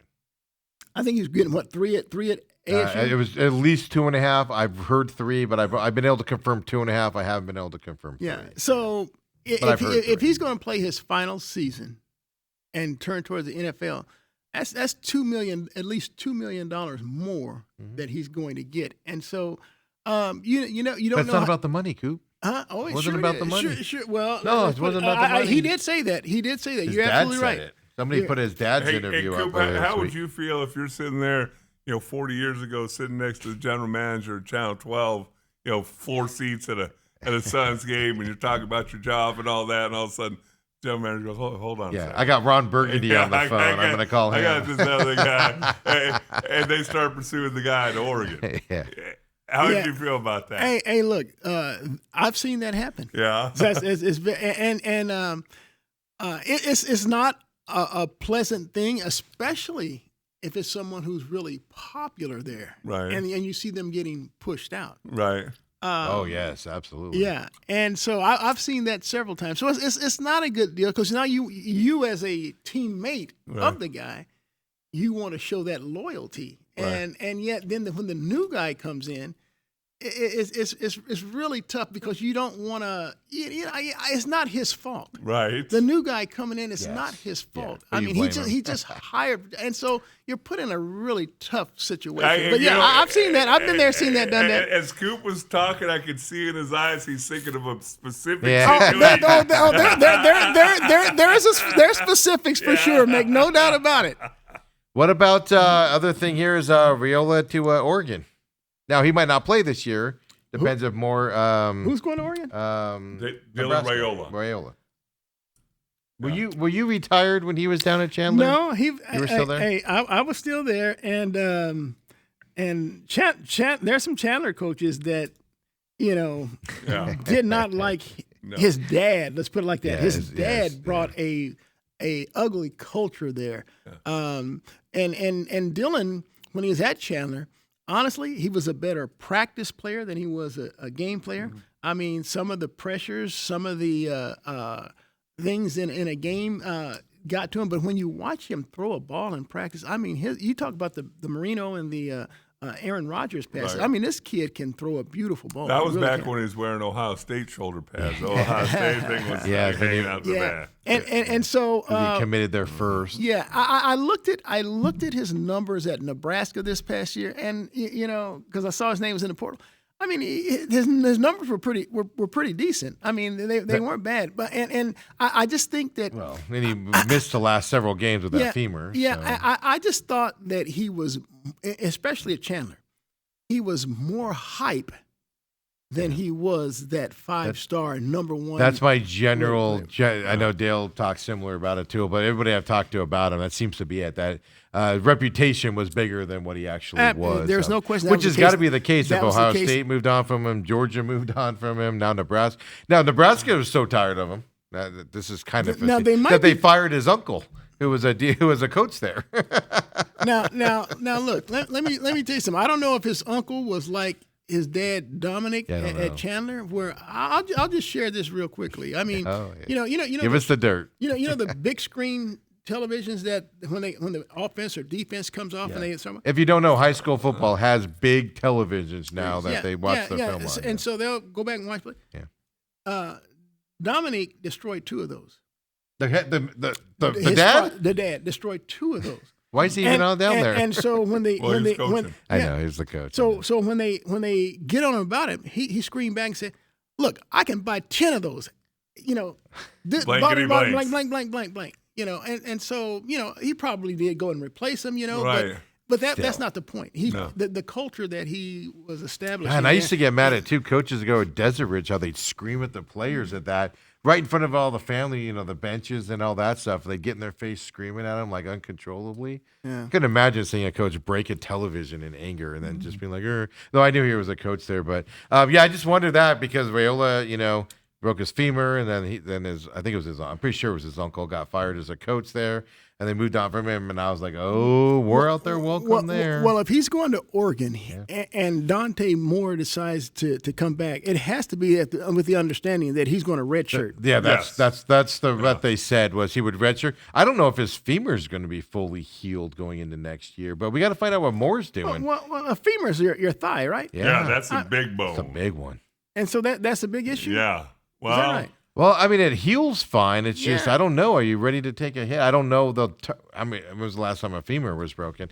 What's the healing process I in don't that? know. For a running quarterback, no less? I don't know. I don't know if it'll be healed where he can walk around and feel normal outside of football. Well, But, maybe that's the red thing. shirting is the best thing. I'll Yeah. tell you what. If I were advising Dante Moore, based on what happened against Indiana, son, let's come on back. Let's roll come back. on back. Okay, but Not only that- I would make the argument. If you're telling me I'm going top 5, You they take money? say 1, 2, but top 5. He'll go to the Jets. Yeah.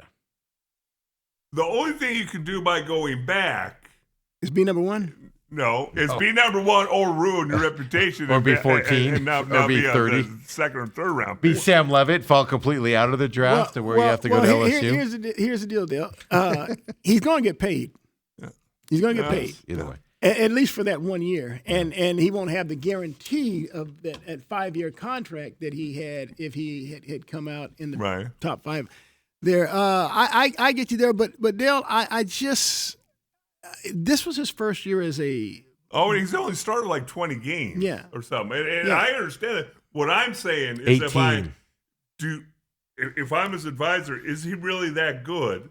Am I scared that he'll be exposed coming in for a whole nother season? I just don't think that he's ready. Yeah. And so if you know how these owners and general managers now are, if you draft somebody like that early, then play he's your him. starter. You Yeah. play him. And Especially that, in the Jets, they need a quarterback. yeah. So, yeah. And so I don't know that would be necessarily a good move for him. We talked about it yesterday. Quarterbacks that come out of college with very few starts worry me. When was the last one that did well- any good? Well, Ty Simpson, he has a lot of college experience, but he had to wait his turn. Yeah, exactly. And so now he got his chance. But he's this year. older too. Yeah. More and as a young kid, absolutely, with the only absolutely. 18 But starts. you don't want to force value and take him at number 2 anyway. I think Simpson has played his way into the second round now. He has to really show out. I saw that several schools were offering him $4 or $5 million to stay in college. Whoa,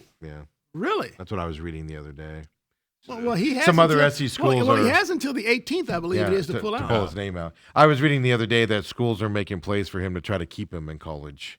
Which, if you're going to be a second rounder, you take that $5 million payday, don't you? Because you're not going to make that in the second round. See, you could certainly increase your value for the next year. Yeah. I see like Flash texted in here and he says, why not pick Archie Manning to go with a Manning-Harrison connection part 2? Sheesh. We'd have to wait till next year because Archie's not coming out this year. Yeah. The second generation of that matchup isn't going to be the same as the first generation. Let's just leave it at that. Arch certainly showed to be a better runner than passer, though he did show better. some as the season wore on. I think he was hurt. I think he got hurt in that Ohio State game, and I think he was hurt for most of the season in the shoulder. That game against Ohio State really tarnished his. The hype was so big going into that, and then he couldn't throw. Really quick, Diamondbacks announced they're keeping Marte. How excited are you for lackadaisical baseball play coming your way this summer? Well, I would love to see some of the offers that came the Diamondbacks' way, because you're right. One of the things that really turned me about Marte was he didn't play with the same passion that a number of his other players played with. Everybody else. Like Corbin Carroll is like the face of the franchise. Yeah. Corbin's going to give you everything he has. They would take a ball off the face. They'd be Right. Blaze Alexander at the end of the season took a ball off his elbow, and his elbow was the size of a basketball, and he played the next day. And Cattell, the wind's at his back, so he's got to take a couple days He's off. one of those guys where, and I think Torrey doesn't help the situation. That's my problem. Torrey acquiesced to his whims. Not just I don't Torrey, feel good today. The GM yeah, also commands it as well. It goes organizational wide. Yeah, and so This is my problem with it. But like you said, here's the other thing that worries me about Marte coming back. If not the best second baseman in baseball right now, top 2, maybe 3, that might be pushing it. And you can't get a quality trade put together for that guy? I don't know what they're That asking tells for. me Is what I'm, something. you know, look. There was a guy named Jazz Chisholm. he was the Diamondbacks' second baseman of the future. Right. The Diamondbacks traded him for Zach Gallen. Yeah. And Jazz was showing out with the Marlins. Well, He has an attitude. they traded him to the Yankees, and he's showing out there too. I mean, the guy wallops like between 20 and 20 But and they 30. they don't want that attitude on this team. They want just lackadaisical, no fire. They yelled at Ginkel on the mound against the Braves 2 years ago because Ginkel, started John with Acuna on third base. And Torrey came out to the game and goes, "We don't do that here," to the media. They don't want those types of players. They want the ho-hum, we're not going to play hard baseball players. well, let me tell you something. I do believe you need to be a self-starter because I love the way even Jake McCarthy, who got traded, you had to love his passion and the way he played, his all-out style of play. It shouldn't be that hard for Cattell to, do the same thing. I mean, it's not asking a lot. I mean, the way Perdomo approaches the game. Look, just about everybody. I can start naming people, and it's just like Cattell's the antithesis of them. I mean, he's the one guy that sticks out like a sore thumb. It's like, dude, I agree with Steve. You can't tell me that, and it is said that Marte is the best second baseman in baseball, that he doesn't have a market that you can pull in some impact players. Now, what the heck are you asking for? That's my question. You weren't going to get value for trade because you don't get equal value back for a number 1 or number 2 player in baseball at a position. Well, but can you get a couple good starters right now for right-hand pitchers? Can you get one at least? Maybe another fielder that you can use, another second baseman, maybe a first baseman that you need. And just it scares me that they're saying there wasn't a trade market for Marte, which either means they're asking for too much, or it means Marte has no trading value. No, nobody wanted that attitude. I think they're asking for too much. Nobody wanted that let me tell you attitude. something. Ketel Marte, we can sit here and dogma about his play, but when he wants to play, he's an extremely talented I player. give him credit. He can carry this team, any team, for stretches. He can. Let me tell you again from personal experience.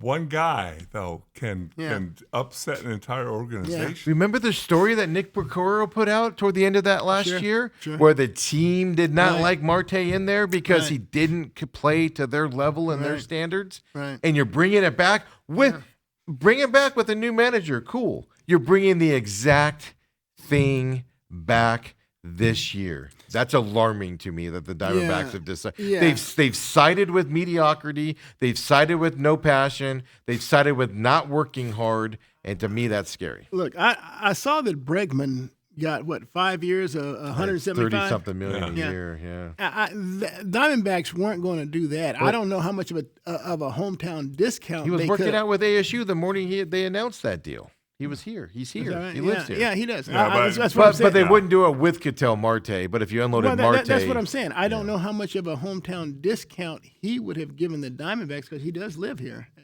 But having said that, I mean, you could, you could have played Bregman at third and moved Alexander to second, or vice versa. Lawler to second. He would have played second, if not outfield.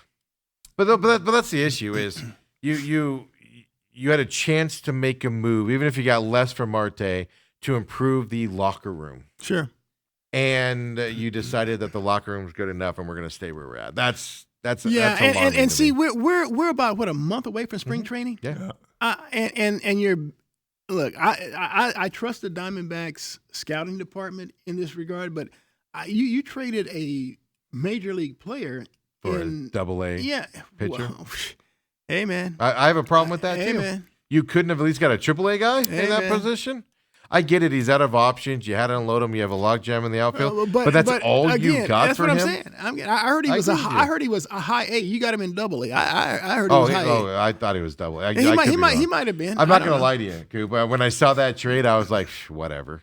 I didn't go delving into it. Yeah, I saw everybody doing it's- it. I don't care. You couldn't get somebody that's Right. almost ready to be a professional athlete I- for a good outfielder. And they say he's a back end rotation guy. Yeah, great, excellent. Look, dude. I mean, look. I got a guy that in Brandon Fott. I got a guy in Ryan Nelson who came up through my farm system who were back end guys who now, because you're going to lose Zach Gallen, you're going to have to push them up. Because for sure, Merle Kelly now is probably going to be your ace until you get Corbin Burns That back, scares and me. that'll be like half the year. So you're telling me, and I'm not an Eduardo Rodriguez fan. I'm just not. He's been disappointing. Yeah, he really They has. overpaid for a guy that's disappointing. Yet again, we've seen it with Madison Bumgarner. He's We good. saw He's it. good when he's on. I'll give him that. But Yeah. he's just not consistent, and he's injured. He's more bad than he is on. Yeah, exactly. More off than he is on, I should say. So look, and so now you're gonna bring me another one of those guys. Come on, man. No, I would have taken a high end reliever or something like that. Because Diamondbacks aren't going to have Puck and Martinez back until, again, like around when they get Burns back. Yeah, All-Star game-ish on that stuff. Yeah. I don't know. I'm just disappointed. I was hoping. I am too. We as fans in Arizona, we support the hard-playing team. Like, we've gotten behind this Suns team. Why? They're playing hard again. We turned against them when they weren't. What we turn around? We turned against Jonathan Gannon and this Cardinals team because they just weren't playing hard, and they had a lot of, there wasn't a lot of effort there and stuff like that. We support teams that throw the effort, and the Diamondbacks have just lacked in effort. Not the whole team, but big pieces of it, including the manager. And we all got tired of it last year, and we're running it back, and you expect it to be different? It's going to be a long summer, man. Long summer, Coop. But we got to worry about that then in the summertime. Yeah, let's enjoy the winter. Let's enjoy the Suns. But heck, you're only a month away from their reporting. I told Dale, watch how they handle Marte in spring training. I predict it's going to be, we're gonna slow roll him out. Why? Why are you going to just slow watch, roll him out? Because he could get injured. Oh, stop He it. could get injured. He might. The sunscreen. He might have an allergic reaction to the sunscreen if he has to wear it 2 days in a row. So we need to take it easy on him. Oh, my Watch it. If goodness. they do that, it's just going to be a long season of Marte. We're going to slow roll him on hitting. We're not going to put him in a game for a couple weeks. We're gonna let him ramp up to hitting baseballs in the thing. Just watch. I'm telling you, it'll be interesting. They did that 2 years ago with the pitching staff, and it failed miserably. Last year, they kind of cranked him up a little bit, and then they ruined the Burns situation. Remember that? And then everybody got hurt last year. So it'll be interesting to see how they handle this. I think they're probably going to readdress the way they do things in spring training in the off season, because I mean that they've had a glut of Tommy Johns. Because the theme in spring training is it's 162 games. We got to ramp up to the season. We have to have all these guys ready by May. Well, something ain't working. Well, hopefully they've looked at that and will address it.